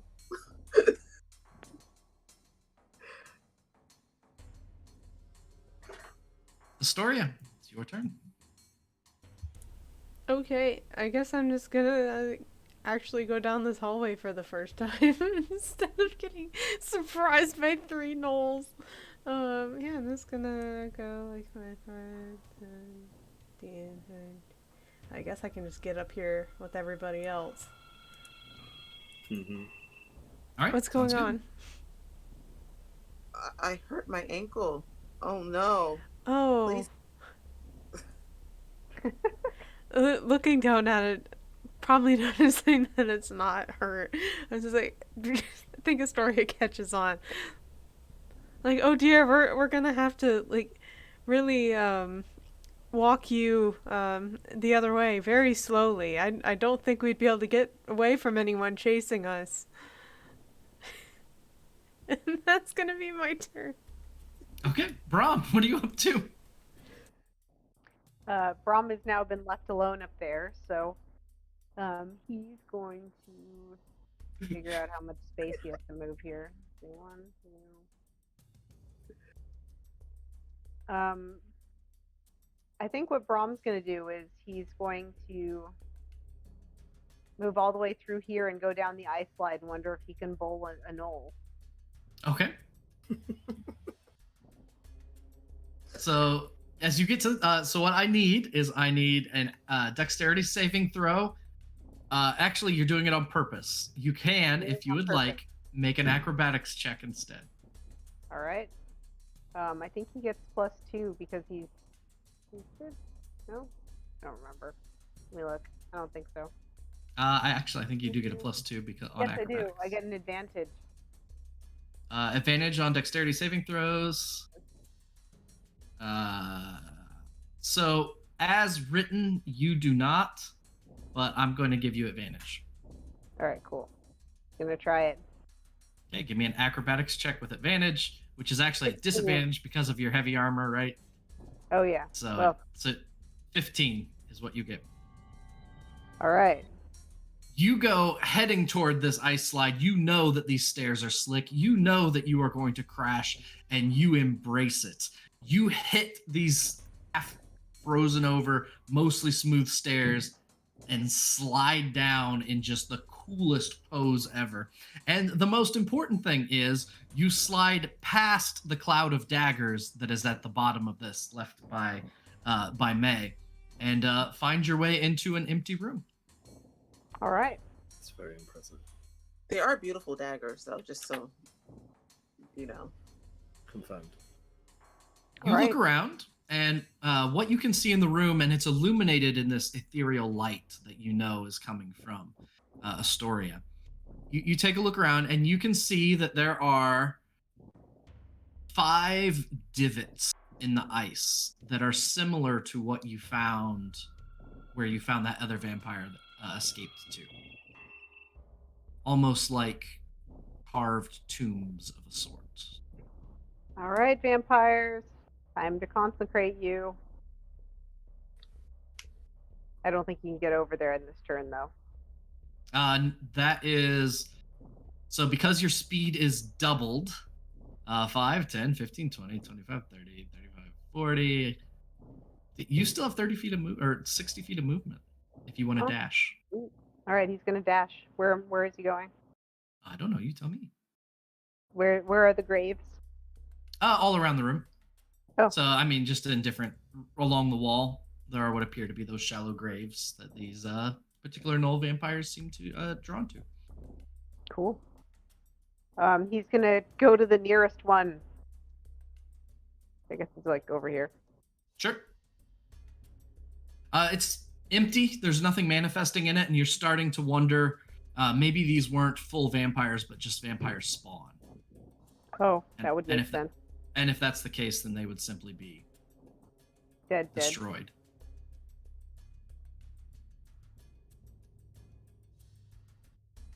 Uh, 5, 10, 15, 20, 25. You still have 30 feet to go somewhere else if you want.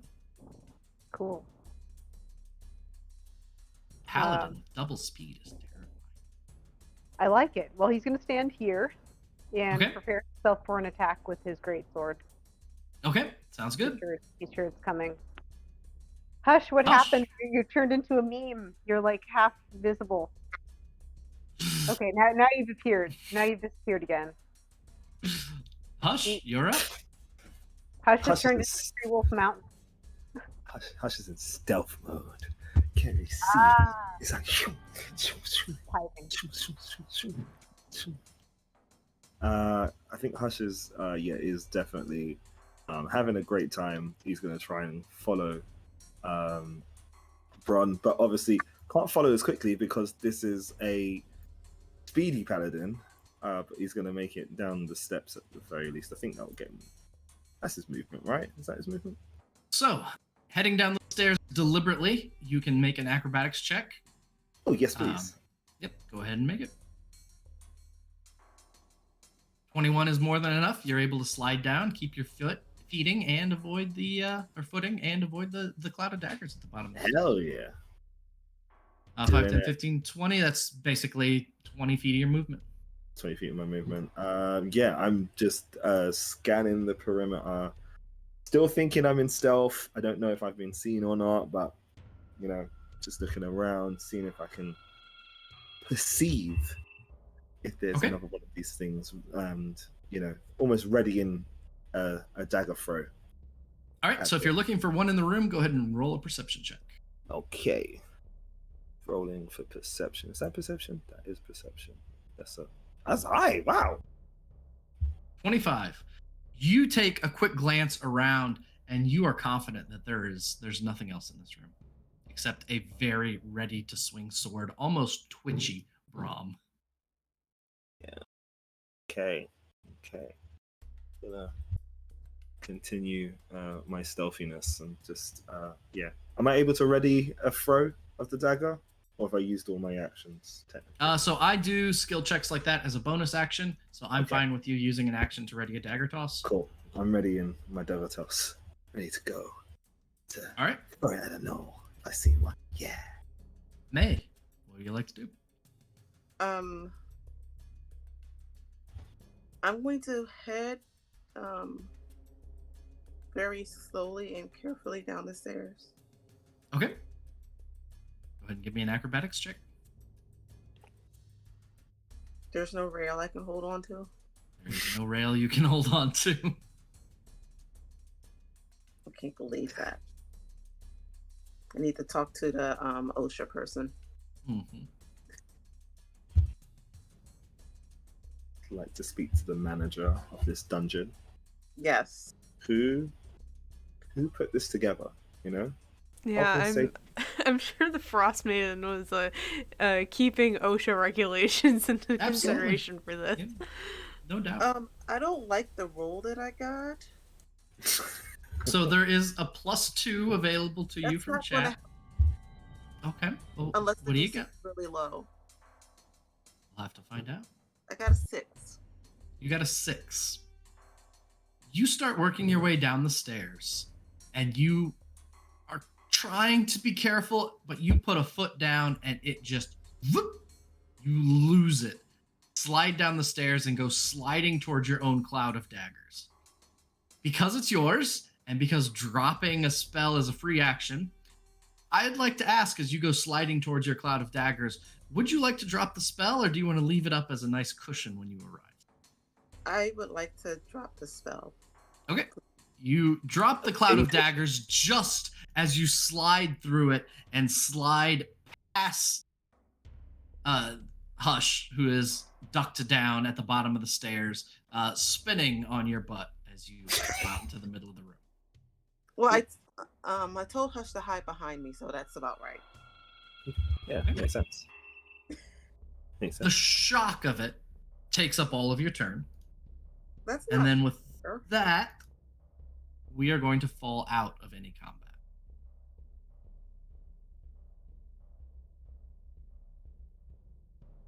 Everything goes oddly quiet in the room. I'm going to stand up and brush off like it never happened again. None of you saw that.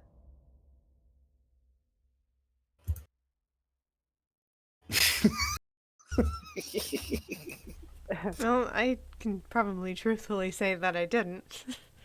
Thank you. Just- Brom's yeah. gonna pretend like he didn't see it. How's that? Thank you. Hush is gonna be like the puppet meme who's just Your name is Hush for a reason. yep.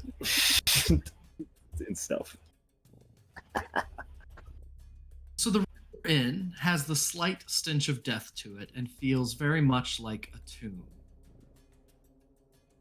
The ice is cold, empty, devoid of anything but the slight reflections of your presence. There's pathways to the north and to the south, but otherwise, the room's nondescript. All right. Brom is going to check every tomb and consecrate each one. Absolutely. It takes just a couple of minutes to do that. I think we've established it's about 15 minutes per tomb now, is I think where we're at. So if everyone else wants to take a short rest or something during that, there are 5 of them. That is Yeah, that's what I'm doing. hour 15. We'll take a short rest. Since I can't consecrate anything, I am definitely taking a short rest. Excellent. And once Brom is done, he'll rejoin them and put his things back. And by now, his haste has worn off finally. Oh yeah, it wore off early in the consecration process. In fact, you did one of the consecrations only took 7 minutes. Actually, it doesn't Very last quick. that long. It doesn't last that long, but No. Like Zoom. you Very sped through one. fast. Maybe a couple corners were taken. Speed run consecration. He was getting it all done, okay? Yeah. I do like the idea of Bron like now speaking like double fast as well. In the name of the Father, the Son, and the Holy Spirit. I think it's like worse because he's like muttering to himself, so now it's just like really fast muttering. Sounds like an auctioneer guy. And then Auctioneering your consecration. Nice.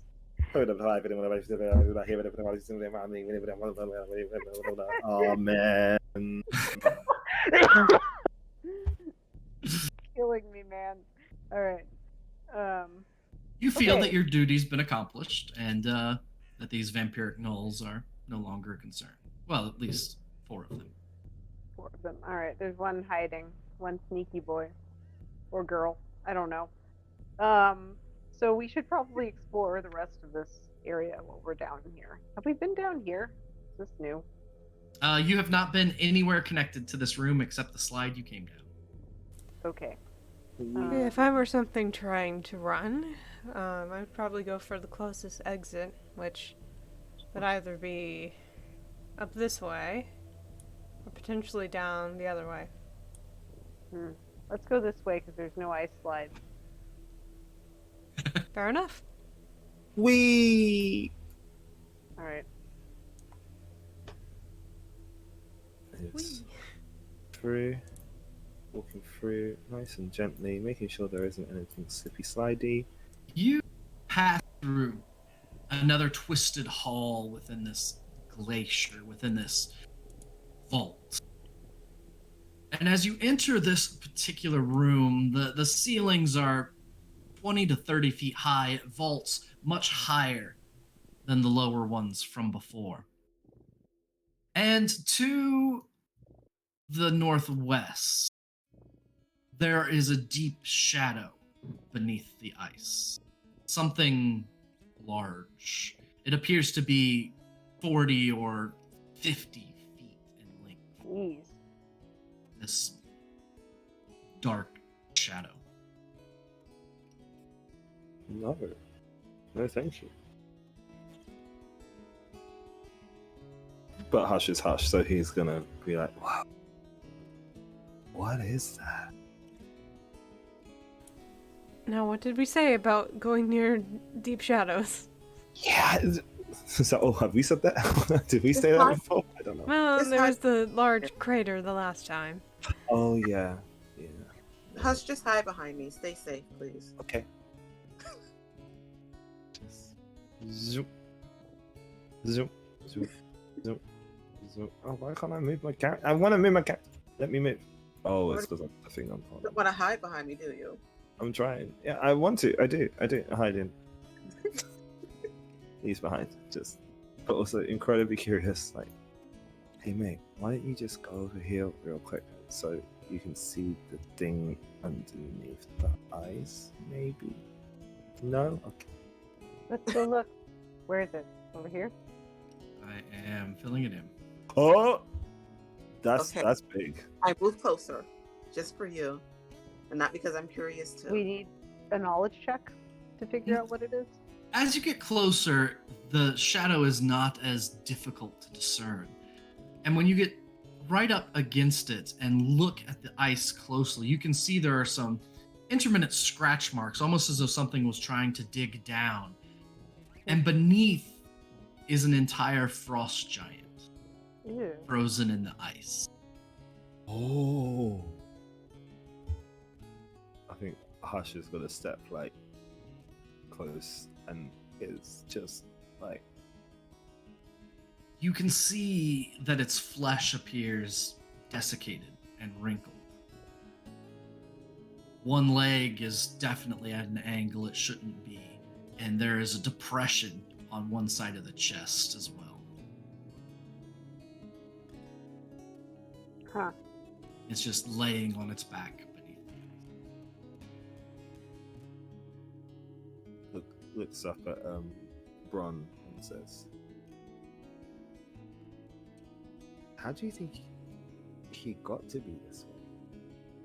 I don't know, but I think he should stay there. Brom nods in agreement.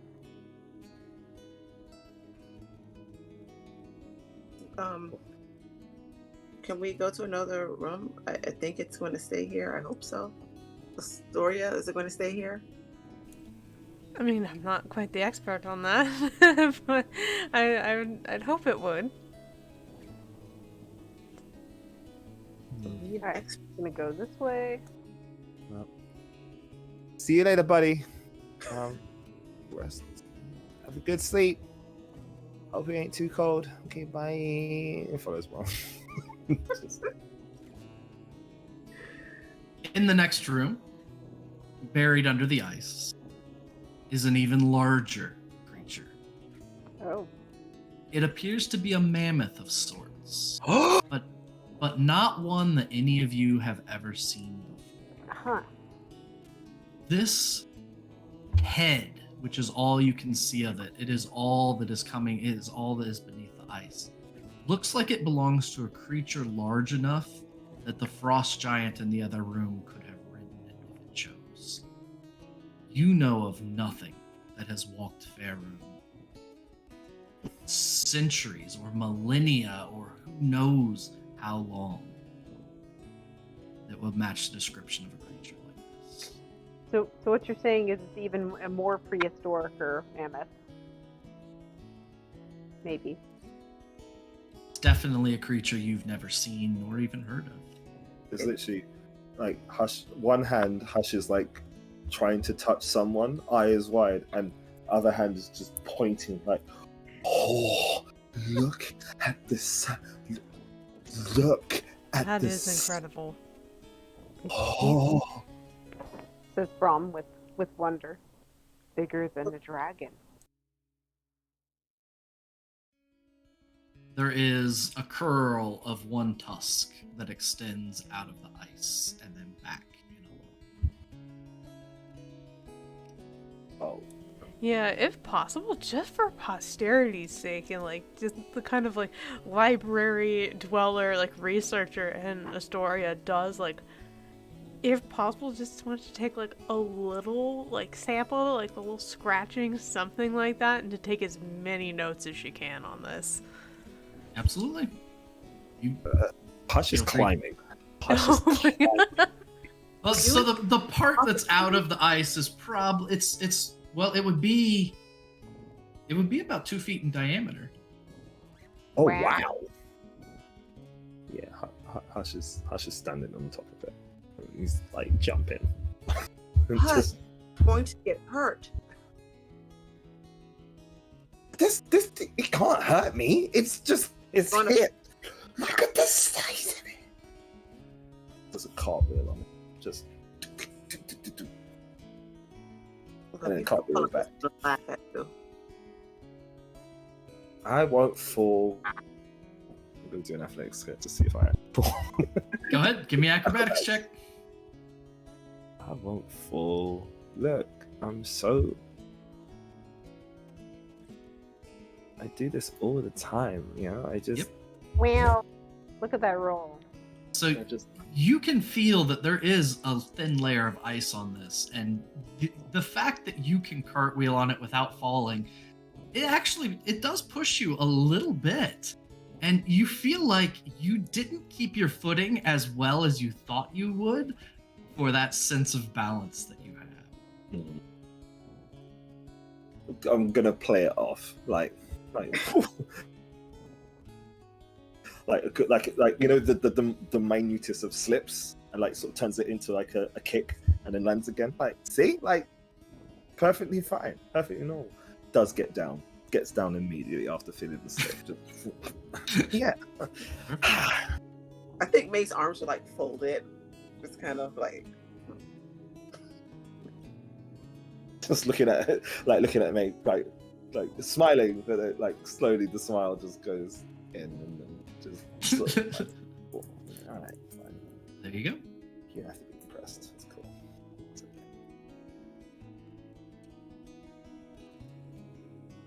so. Are we going to stay in this? This feels like a cemetery or something. That seems to be a running theme in just this entire place. Yeah. Nothing else in here. I guess we can go up past the giant's tomb. I hope it's not another cemetery room. I almost sang the Pet Cemetery song and then I didn't.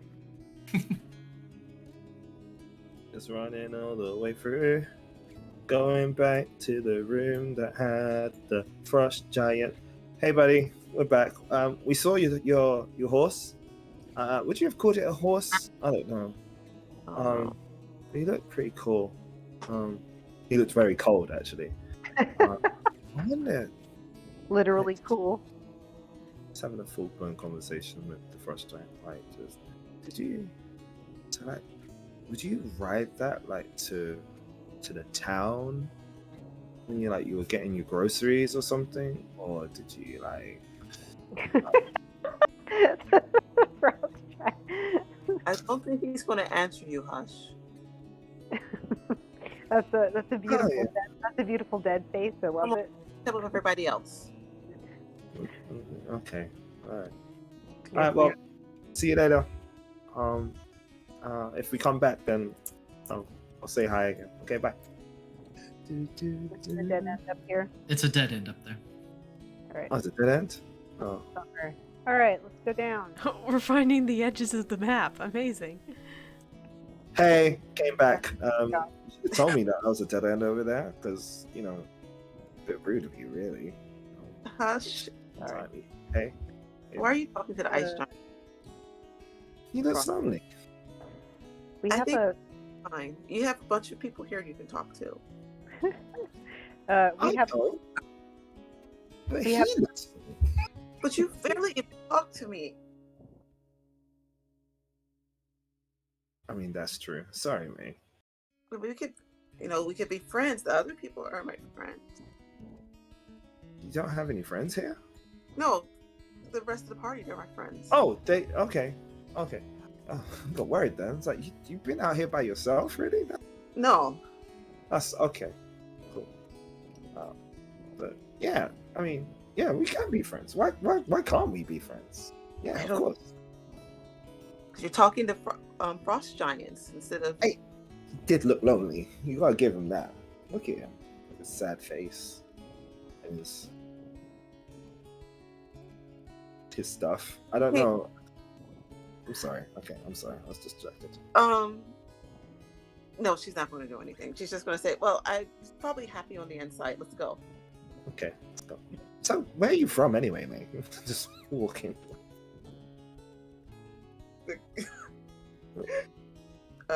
Kingdom of Westchester Fieldman, or whatever. I put a lot of words after it when I made the name up. That's out of character. I'm saying that. I just made up a really long kingdom name. As you say the long name, it's just like he's nodding and then like sort of zones out as the name continues. oh God. Like, whoa. Oh, you're from that place. Wow, that's a woo. That's one Yeah, of we those have- places only the people from there know how to say it. Yeah. Yeah, I had to overthrow the king and the corrupt king and queen there. Oh man. Were they like?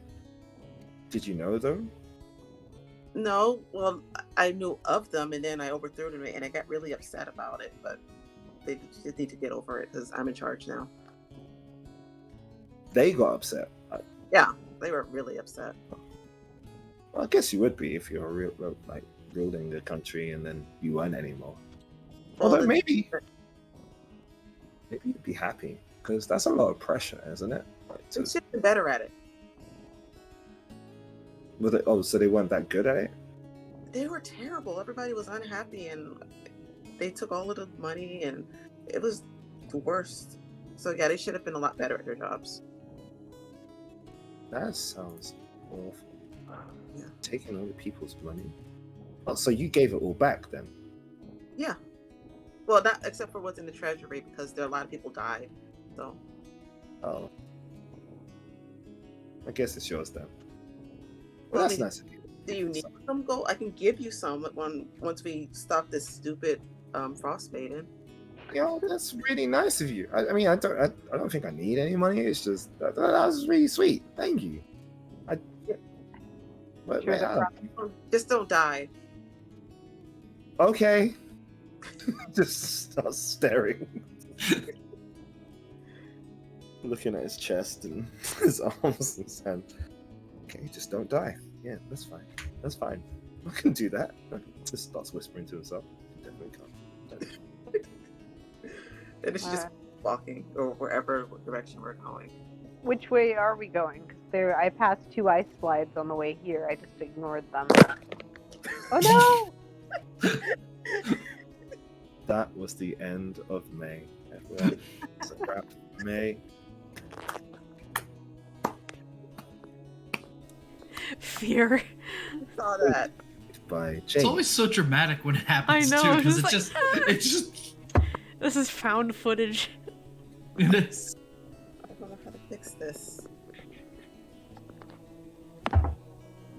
So there is one more ice slide that goes down below. You hadn't been in there, or you can head back down to the south through the room you were just in. The tomb. What do you want to do, folks? Are we going down this way? Way. Sure. That is a way we can go. Isn't All right, that let's do it. for? No. We actually haven't been in any of these areas. Oh. We went this way because that's where the mammoth was. Mm-hmm. And we went north, and I think we came from this way. Yep, this is Correct. the way we came. Okay. Correct. Well, Jane, you can't read maps, so thank you. Okay. Before, if everyone goes ahead, I think Hush is just gonna stay back, and then quickly, if May doesn't see, just rush back to the giant and say, "Hey, by the way, I don't think we're gonna come back through this way, so I just wanna." Hush. Okay. Yeah. Tell me again. It was a good thought. Anyway, bye. Rest up, okay? And be safe and be well. Okay, see you there. Bye. Hey, sorry, I dropped my knife. It's so cool. The knife returns to you when you drop. I'm not used to that bit yet though, because it's a real knife. Like usually my knives just disappear, you know. You need a stuffed frost giant for like when you sleep. Be really cool. That'd be awesome. Can we come back this way? I don't know. I like just in case I did drop anything else. You know, I might have. I think I've got everything on me right now, but just in case we can come on. Okay. He's really attached to that frost giant, We don't have to. I'm just. and we can't bring him with us. He's too big. I don't know. Can't you like do magic to like shrink things? Maybe. I don't drinking magic. Do you? Shrink. Tell you what we can do is go out, learn that magic, and then come back. Okay. Who knows? There's some very powerful revival magic. Maybe we could just bring him back completely one day. At a small size, though. What? You can do that? But is Oh. he going to be happy coming back at a small size? I think you can keep him as a big size. I wonder what his name is. I'm gonna think of a name for him. Oscar. This isn't my bard that has speak with dead. That would have been cool, but I don't have it. Damn it. No. Okay, Wow. well, Oscar is safe where he is right now. So let's just keep on with what we're doing, and we can talk about Oscar later. I don't think he is an Oscar though. Okay. Looking at kind of Oscar's face. I need to think. Oh, yeah. He's like Hush is now walking, like just walking down. Brom's gonna go down the side. Sure. Since there is no external pressure, you can slide on your butt just fine, make your way down without falling or fear of falling. When you get down to the base of it, there are 4 piles of, or actually 6. I don't know why I moved to it. There are 6 piles of snow. They're larger at the bottom, smaller at the top, kind of lumped on the way down, with 2 vague indentations at the top. So what you're telling me is they're happy little snowmen. Yeah. They appear to be little snowmen without faces. Yeah. Cute. Okay. No, it's not allowed to move. Any warm? No moving. I doubled the scale of this map, so I had to half the scale of the sizes of this. So yeah, bunch of snowmen. I think Hush is seeing snowmen for the first time. And that means fun. Like, whoa. Guys! There are people made of snow. Who built these? Wow. That's a good question. In the cave, all the way underground. Someone was very. I thought it was the gnolls. Has anyone got a carrot on them? Sadly, we don't have any fresh vegetables. We're not giving them noses. This one needs one. No, This one does. no, Just this one. no. They don't. Not the rest. What if there were some other vampire things building these? Oh, Hush froze. No. Oh no. Why am I frozen? Not You're again. frozen. Just a second. That is a less charismatic pose than your other frozen pose. But it's a good one though. This is better. This is a better. There you pose. go. See that? There's the other frozen pose. While I'm trying to get the.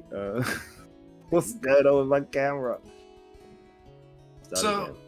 as Hush, or as Squiggles is fixing that, as Hush is standing gesturing next to one of these snowmen, it's about 5 feet tall or so.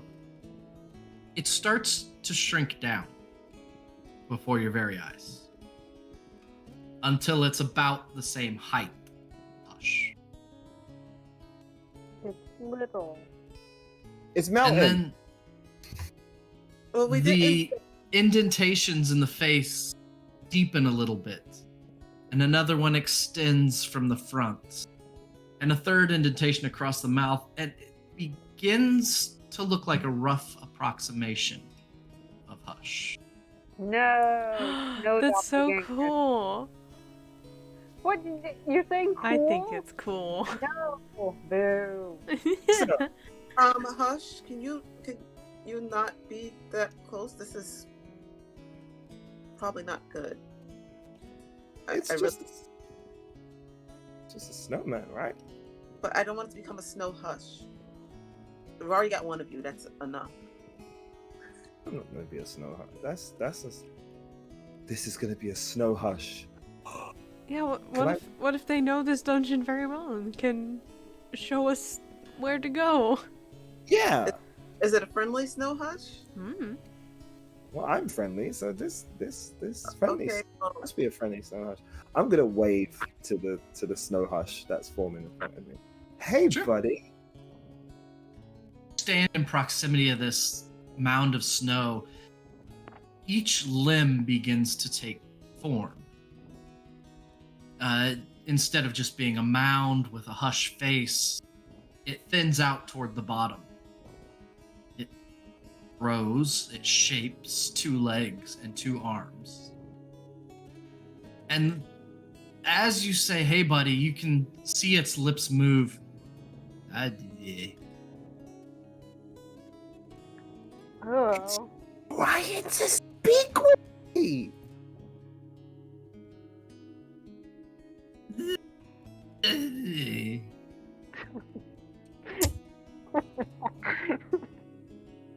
This isn't terrifying at all. No. With None of every this. moment that passes, more of the detail of Hush's clothing and hair and features starts to etch into the snowy mimicry. Yeah, you're back. Yay! You're This here. isn't terrifying at all. This is absolutely fine. This is absolutely fine. I'm sure Nothing. it's perfectly good and not bad. Yeah. Perfectly great. Everything's good. Nothing bad is happening. Exactly. Just- hushes are fine. I'm gonna be right Ah. back real quick. Multiple hushes. Oh, I'm good. I was gonna break in like 2 seconds after something Okay. happens. Oh no. You hear it say, nothing bad. And then it like mimics.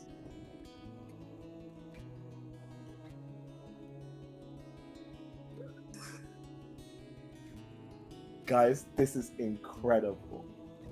And then its hand reaches forward and touches your face. Oh. And in a moment, it disappears into your mouth. Oh. And that's where we're going to take a break as you inhale your snow. This isn't how Frosty the Snowman goes. This is like some Jack. What is it called? Like that Jack Frost horror movie? Yeah. I know what So- you're talking about. We're going to take a brief break to deal with liquids in and out. And we'll come back and see what kind of liquids that Hush has to deal with. Oh my No. god. No. Alright. So, heck, if you take us a break for a minute. Absolutely. We'll be right back, chat. Don't go away. Hello and welcome back. Thank you for hanging around. We will spend a little bit more time exploring these frozen halls of the Frostmaiden's vault, and we'll see what the heck happens when a snowman gets inhaled by a halfling. Hush, give me a Constitution saving throw. Uh-oh. Oh no. Uh-oh. Constitution saving. No, is that a save throw? Yeah, that's a save. That's a 20. That's a 20, guys. So Hush starts coughing and hacking, and you vomit profusely, and it is nothing but liquid. It splashes across the ice at your feet. And after an uncomfortable amount of time vomiting, the cramps in your stomach set in and it finally feels empty. I don't recommend it. I don't recommend it. Oh, okay. 2 out of 10. 2 Yeah, out of 10. did not During expect that one. that event, Brahm, the mound of snow behind you shifts closer. Nope. And it grows in height. You turn around to look at it and it has started to take your form. Nope. Brahm is going to head back this way. Nope. If Hush is still sitting there hunched over, he's going to pick him up and start to nope out of there. This hurts. It really hurts. This No, is disgusting. no thanks. Ew. Ew. He's Ew. he's going to use Mist Step to get over here. Yeah, we shortly found out. We're done. Yep. Going to take Hush with them. Yep, everyone, you can make your way up. As you do, you can hear the crunch of snow behind you as these mounds start going toward the bottom of the stairs. That's a big no. Let's make our way over. Oh, it feels so good. Oh, take me back to the snow giant. Oh. We're gonna say goodbye. Bye, snow giant. I think I don't want to go back. I don't want to go back again. I didn't like it. All right. Did we come from this way, or I don't remember. So the gnolls came circled up around Astoria from that direction. You've not been up there, but that is Okay. you can piece together that's what happened. Okay. You have not been this direction, and you don't know where the gnoll vampire went. No, we don't. Brahm's gonna go up here. Okay. You are able to scramble up one of the frozen slides to get up into this higher area. As you get in there, you look around, and there are 3-foot high frozen mounds that appear to be full of very old and desiccated body parts. It looks kind of like the larder, so to speak, rooms that you've been in before. Is there anything of interest here besides disgusting bodies. There's probably 40 of these 3-foot high pillars. Oh wow. Some of them have been broken, and you can see the teeth and claw marks in the ice surrounding them. The parts where there's just bones sticking out now, but when you look under the ice, there's still the flesh attached under the ice.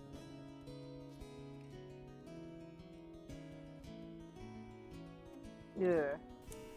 Yep, not about it. So I guess not that. Where else have we not been? Down? Dominic is a good Frostmaiden. Correct. He's a Dominic. I think he is a Dominic. Let's go this way. There's yet another of these familiar ice slides. And as you get to the top of this, there is a very chill wind coming up from this direction. Brahm, you know that it's cold, but because of your armor, it doesn't bother you. Astoria, as you're standing and this cold wind blows across you, it's like you're driving down the highway in a convertible in the Upper Peninsula of Michigan in January with the top down. I know Astoria's felt that before. The wind. Yeah, it's a very blowing relatable through. experience, didn't you know?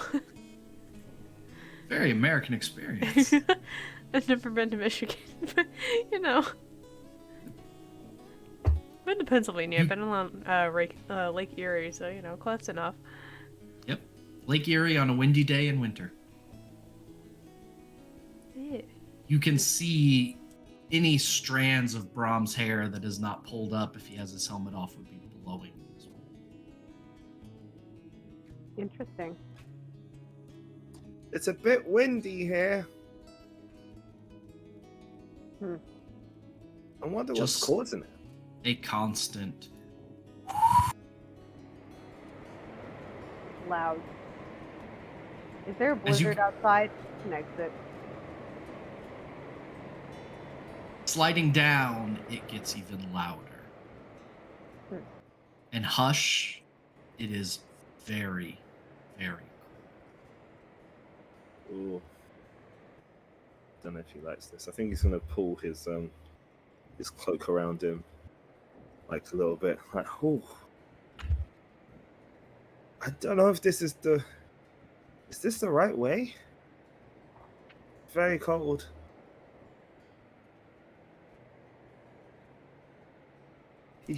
Even if it was the right one, I'm not entirely sure if we should go specifically this one or find a way around.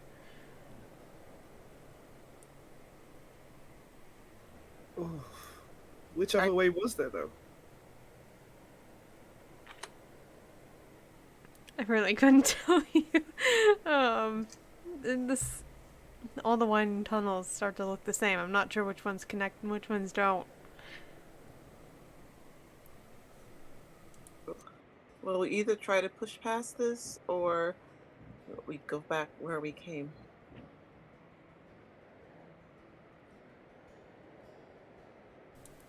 Well, it's worth one try at least. Okay, I'll wait right here. Look. Alright. Brahm's gonna go closer to look. As you turn the corner, the wind picks up in full. You know that without your armor, this would be a bitter cold. And as your eyes scan this room, again illuminated by this ethereal light centered on Astoria not too far away, you can see figures in positions of worship. On their knees, hands stretched forward, foreheads to the ground. And you can see the layer of ice that has formed over Great. Brahm is going to return to them and say there are dead cultists in this room, Ah, and that extremely cold. He might just go scouting if everyone else wants to stay out of the cold, but I think Hush wouldn't want him to go by himself. No, you know, Motes is more than capable, but it's so cold. it is really cold though. No, he'll still go. He'll still go. Just gets his cloak. Yeah. And before Hush does go, I'm just gonna say, come back from there, all right? Take a bardic inspiration. Doesn't he already have one? They It last would've for faded. 10 minutes. Yeah. Oh, okay. Then I will take it. Thank you. Oh, okay. I'm gonna Hush, step. as you turn the corner, you see the same thing that Brahm just described. There are probably 20 figures kneeling in a position of prayer. Are they all kneeling in a particular direction, or are they like sort of, or are They are in, all pointed toward an entrance to the south. this way? Oh, okay. Rom is going to quickly investigate this room. Do I need to roll anything special? Are you looking around, or what are you? Let me know what you're trying to find. Just seeing if there's anything there. Yeah, And what's the goal? he's looking for anything there that might be of use, essentially. These guys might be threats, but he doesn't feel they're threats currently. Okay, go ahead and give me a perception check then. Okay. Perception check.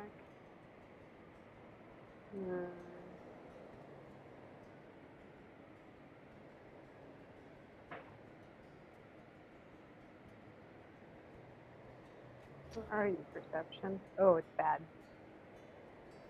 8. Looking around, they appear to be frozen corpses in what would be familiar to you, one of the more,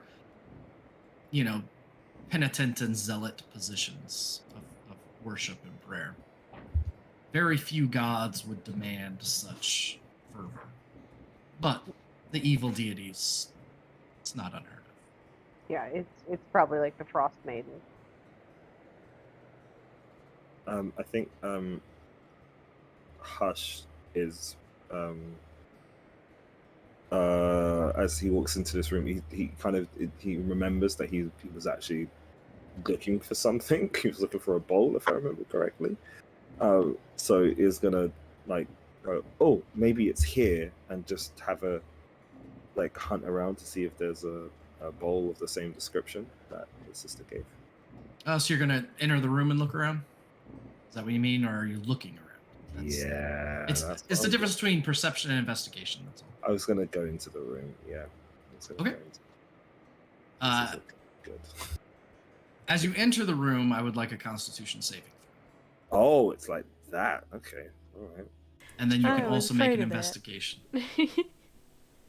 I think that. Can I add the bardic? You can add the bardic. How much is the bardic, by the way? Sorry. No, you're fine. I'm looking at that because I always forget if it's still a D8. Okay. I think it's the D8. next level. It's a D10. Okay. Oh, I set up a button for D8. So I rolled a 6. That is a 14 total. 14. So you take half of this. You only take 3 cold damage. Okay, I'll take that. As you look around the room, the wind is bitter. You can see ice continually forming on these figures around you, and you can see it forming even on your own cloak. Give me an investigation check as you are looking around this room. Funny how she turned that to a -3 instead of just minusing 3 from my total. Let's do that now. That roll was a 17. 17. As you look around, you get a better impression of the layout of this almost chapel-like space. It's not decorated in any practical way, but it is full of a sense of awe and wonder. Wandering around the room, you make your way up toward the north, where there are two chambers. Um, one of which seems to be storage of sorts. Various accoutrements of a chapel. There are chalices and there are bowls, nothing to fit the description of what you're looking for. And in the other, there is what appears to be maybe a room where a priest would have resided. It just has a simple bed and a chest. Um, but the bed has a layer of ice over it, multiple inches thick. It's hard to say at a glance and with a 17 how long it's been out of use. But a 17 is enough to give you the sense that there is something very old about this place. Interesting. I was just gonna ponder on that and then feel how cold it is, and I think he's gonna stumble back towards Bron before he freezes to death, I guess. I agree. Brom is going to shepherd him back. I'm assuming there's something down. Brom is going to recommend he go up here for his own safety for now. Okay. And since Brom is cold resistant, he's just going to peek down here. Okay, yeah. Stumble back towards Astoria. Just it is quite nippy down there. The polar bear plunge. I'd imagine if the challenges told us anything that we had to face with the Frostmaiden, it's nothing to mess around with. Yeah. Have you got a blanket? Just put it on my shoulders just for a little bit. No, Brom has a blanket. Brom, you get to the top of another one of these stairwells, and you're starting to realize that at one point these were probably traversable. But now, with the age and the ice, they're little more than slides. This one is shorter than some of the others. And as it descends, you can see carved in the floor at the bottom a snowflake, the image of the Frostmaiden. Is there anything else down here? There is a forking path. There's a bot. I'm joking, sorry. Okay. About to say language, but it's This way. As you turn, the wind picks up to its peak. Ooh. Turning into this space, you look and you can see that the walls appear to have been carved away by hand. Pickaxes are left discarded on the ground, broken. There are what you can only assume to have been the remains of workers, frozen in ice in mid-pick. As you turn to the left, there is a massive altar, carved of the bluest ice. And above it is an 8-foot wide snowflake. Standing on the altar is a statue of an owl-like creature on 2 legs, claws extended outwards, a creature you've seen. It is a visage of the Frostmaiden.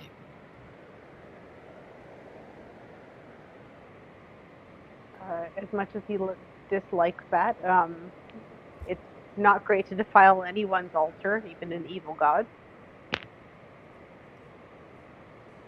So he's going to check out the other path. As you back out of that room, the wind dies down just a touch. And you enter another space, appears to be carved by hand. There are no remains sitting in this one, and the deeper into it you go, the more the wind dies down. The quieter and quieter it gets. And there seems to be nothing in particular in the room itself. You get the impression that it was almost as though someone was searching for something and it was just not to be found in this direction. Huh. Okay. Interesting. All right. Brahm is going to go ahead and rejoin the others, and I will not lose this token again. You Hush. make your way up Sorry. and out of the chapel. Oh, sorry. Now, Go ahead. Hush, you will notice May has a warm cloak on and another one on top of that, a fancy one. Even though you're like freezing cold, she's not offering you either one. Oh, so sad. Sorry. Brahm returns and shares his findings and notices that Hush is very cold. He's going to take his blanket from his sleep roll out of his bag to give to Hush. You have to break through a 1/4 inch of ice to get into your own path. Dang. As Brahm turns back up the path, you all see him walking towards you, covered in ice, pieces of ice flaking off his armor, the wind pushing at his back. Whoa. You Yes. feel as though you were somewhere very old. Sorry, Janie, go ahead. No, it was just we don't have to go back there, right? There's nothing important back there. You want to thaw out before we go further? I don't think I need to. Is it possible in a place like this? Well, I mean, he's covered in ice. Yeah. Gestures broadly to the ice we're surrounded by. Yeah. Having ice on your body is worse for you than I'm worried. I don't get cold. Okay. Don't worry about me. Why? How? How don't you get cold? It's He taps his armor. It's enchanted. damn. How do I get some of this enchanting armor? Earn. I suppose we could go find it.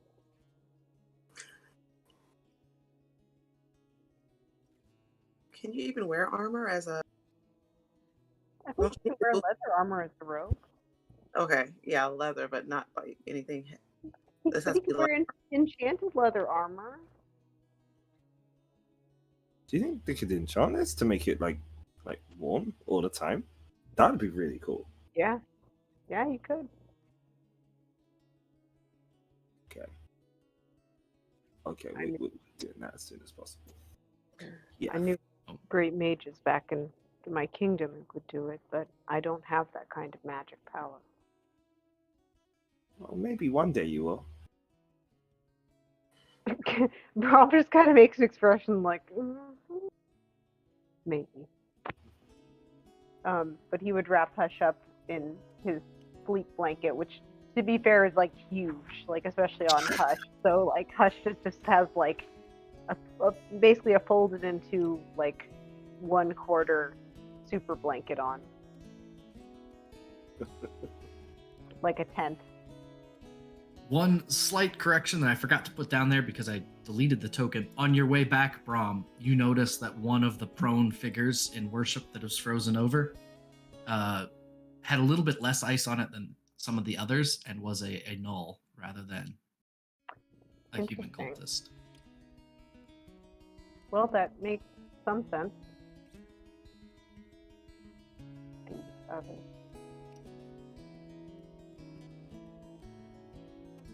Slightly less as in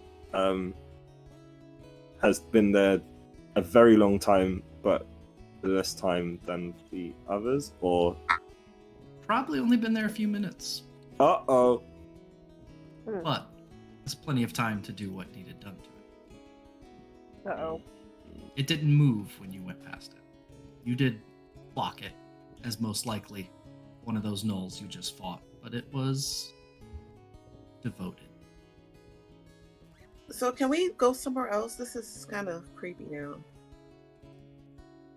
I don't like it. I think so. Okay. Brom seems happy to go back the way they came. As Brom gets to the top of that ice slide, there is a figure standing in the center of the room. Uh-oh. The rest of you hear a voice that Brom witnesses. A voice that says, "I found you." In the middle of the room is Aurel in her first form. Oh no. And that is where we are going to pause for tonight. Oh yeah, Hush, you haven't encountered this yet. We had to deal with this, but Horrible. you'll be fine. It'll be great. Uh-oh. So, Hush, as you get to the top of the stairs, that is who you see.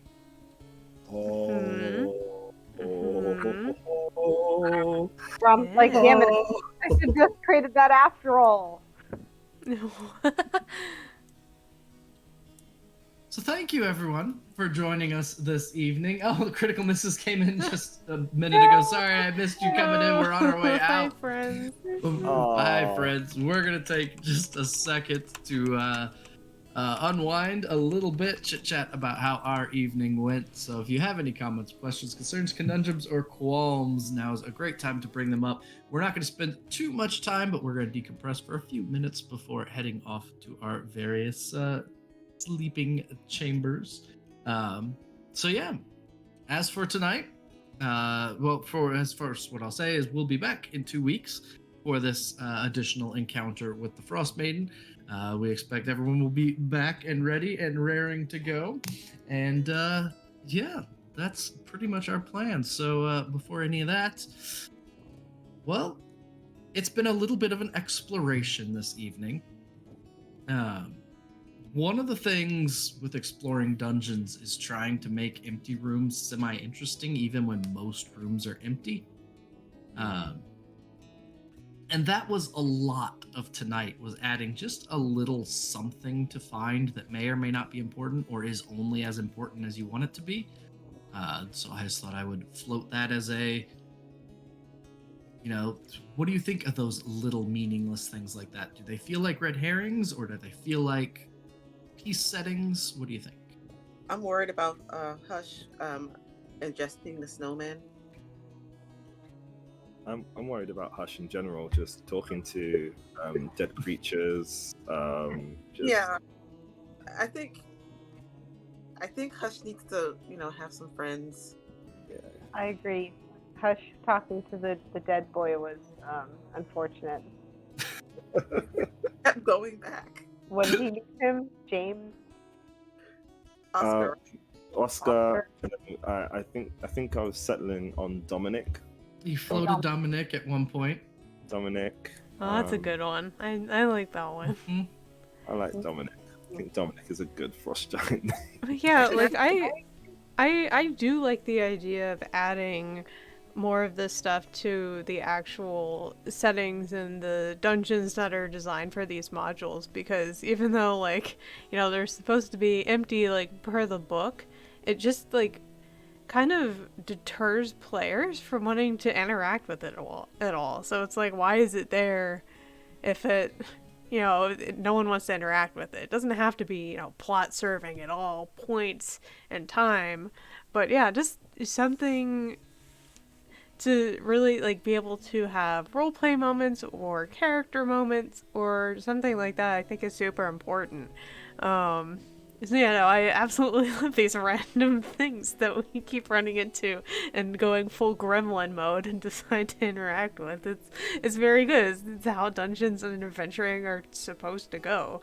Otherwise, what are our adventurers going to be talking about around the campfire? I was like, hey, remember that one time that Hush ate a snowman? Yeah. It's I think it's super important. So yeah, absolutely. That's how I feel about it. Someone needs to get Hush a stuffed frost giant. Yeah, I need a. Please, several Frost giant. I think at that point it's like a frost giant body pillow. Oh Yeah. No. That is brilliant. Yeah, just a cuddle. just a little cuddle. I think that's all Hush really wants at the end of the day.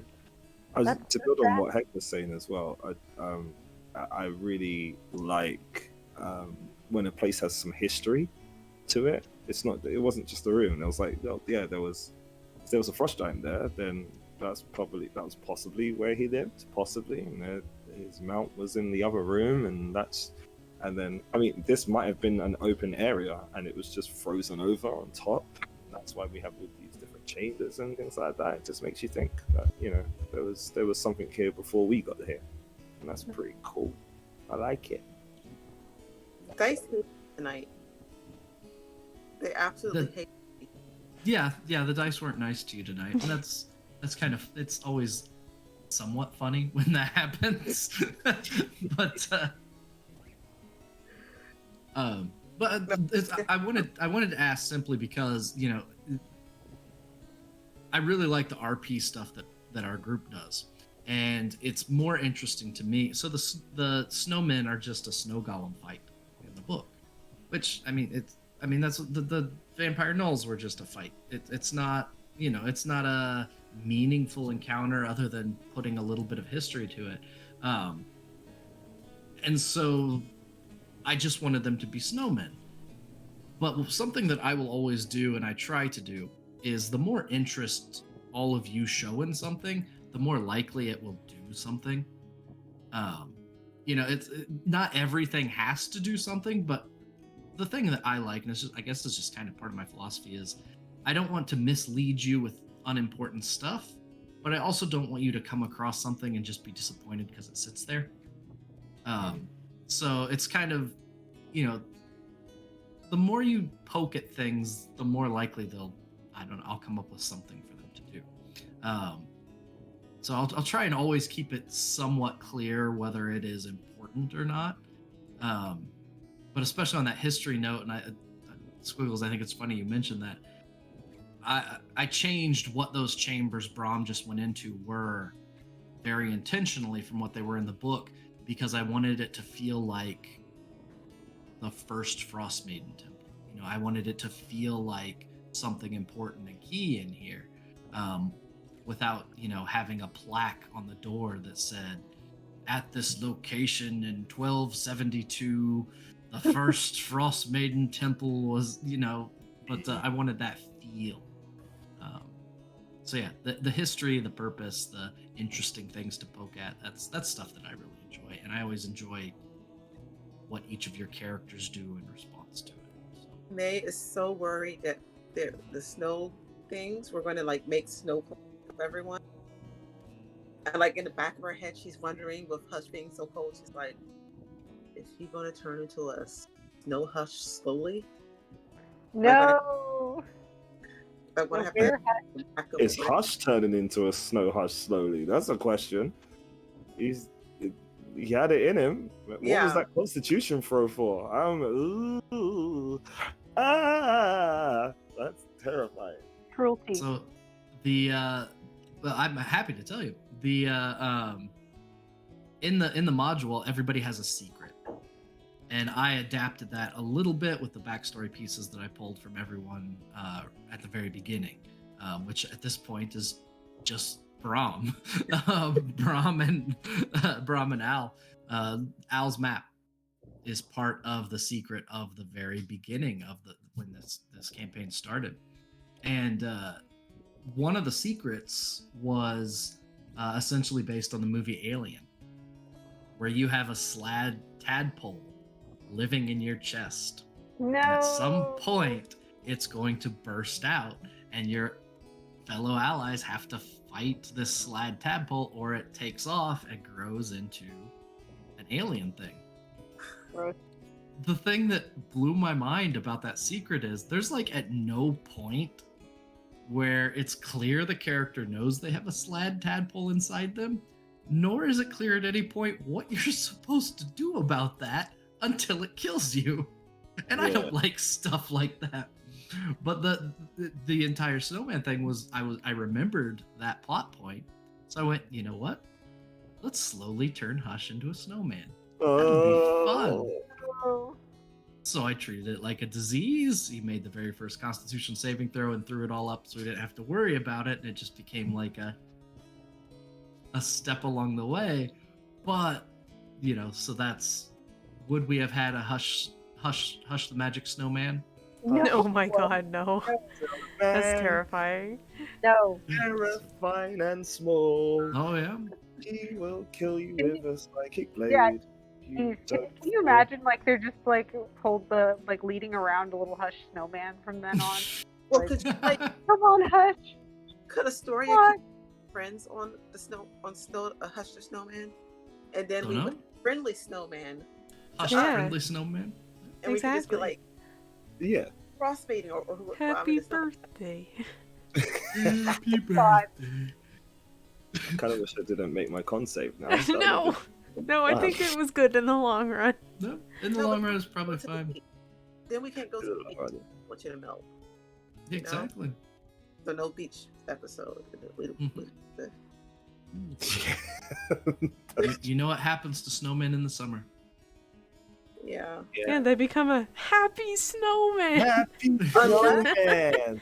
Unless we manage to tell the In Frostmaiden summer. to put a spell around Hush, like Yeah. then There's Yeah. that. A I'm little sure she slurry. would. I'm Be sure very she'd comply compliant. without any complaints at all. So that is us for this evening. We're going to go around the horn and say our goodbyes. So go ahead and tell everyone where you're at, where you've been, where you can be found. And yeah, we'll start with Heck and go from there. So, All right. Heck, take it Yeah, away. hey everybody, it's me, Sir Heckalot. I'm here on your screen, and tonight, as per usual, I played Astoria, the ASMR Lore Bard. You can find me on all the social medias at Sir Heckalot, including Twitch, Itch. As long as Twitter is still around until it dies, I'm just gonna sink down with the ship. We're just gonna see what happens, and see where I go for social media after that. I don't know. But yeah, just find me. It's the best place to figure out where I'm going to be in the TTRPG space next, because I tend to wander a whole lot. Most notably, tomorrow you can find me on my personal stream channel, because I will be playing Sucker for Love. I'm going to be dating a bunch of eldritch horrors, and it's gonna be great. I am excited. After that, on Sunday the 9th, you can catch me over on Singularity Roleplay, for our first episode of City of Mist. I'm going to be playing a character whose mythos is based on The Raven by Edgar Allan Poe, and I think it's going to be really cool. I will be the Raven. And then on Monday, you can catch me right back over here for Oathsmore and Odyssey of the Dragon Lords. Our next episode to see if we find the ship that we're looking for to actually do our Odyssey. But then after that, you won't find me until the 18th because I'm going on vacation. So don't find me during those days. But yeah, I'll be back here on the 18th for Gilgly. But that's far too much for me. I do want to shout out what Al's doing, because I was going to do yeah, that. I was like, they're are. amazing. Go check out their website. But also, this is going to be like a little bit of a sneak peek at what's going to be posted tomorrow for the new things coming up on Neon Lights Roleplay. They're going to be GMing a Bite Marks campaign here, a mini-series, that is starting on the 15th, which is next Saturday. So you don't want to miss it. I have absolutely loved the pre-production of this so far. I think it's going to be something you don't want to miss.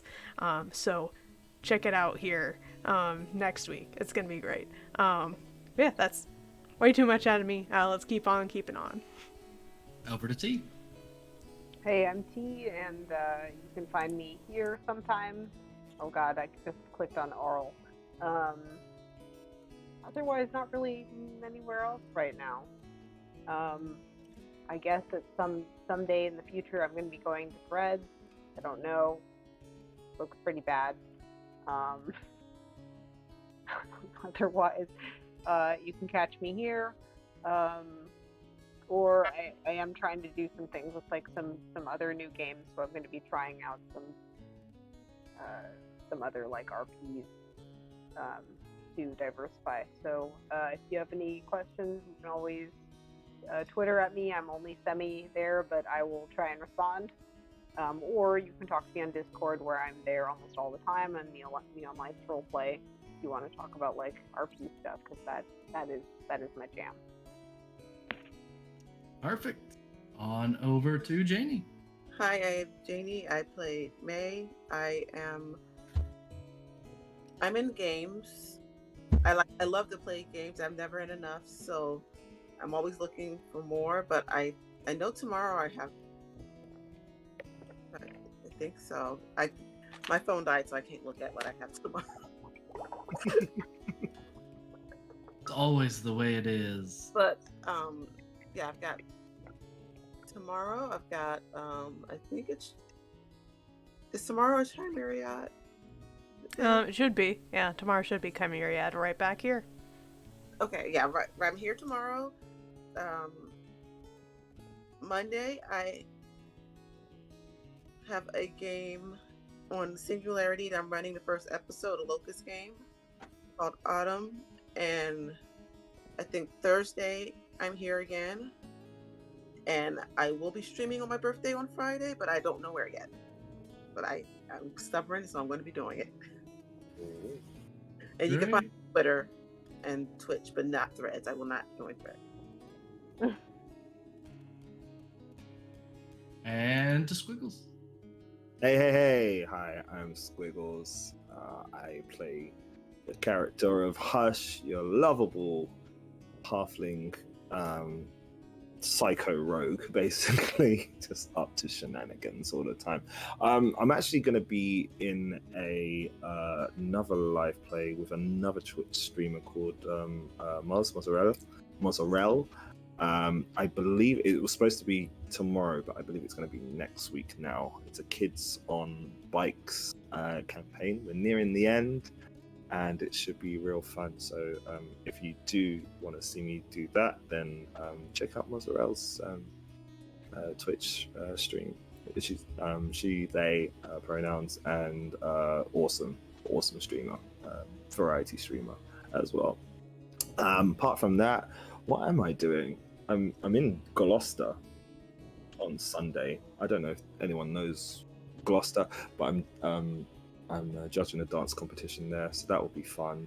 So I'm doing that, and then yeah, I'll be here at some point, I guess. Very, very soon.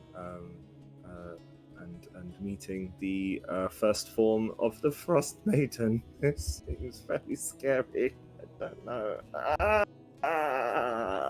But yeah, had a great time, guys. Fantastic. And I am Last Hit Point Hero, and you can find me on various Discords. I abandoned that ship of Twitter a year ago and haven't missed it since. Pointing and laughing as it crashes against the rocks of its own hubris. And you can find me, with Sworn in a little bit. Well, a little bit. And then, Crumb. Actually, yes, you will. Never mind. My other game's the one I'm missing. And then we'll be back here in 2 weeks. So that is us for tonight. Thank you for hanging out. Thank you for joining us. Until we see you next time, there is just one thing you have to do, one thing to remember, one thing that is mandatory, and that is be good. Yay. Bye, everybody.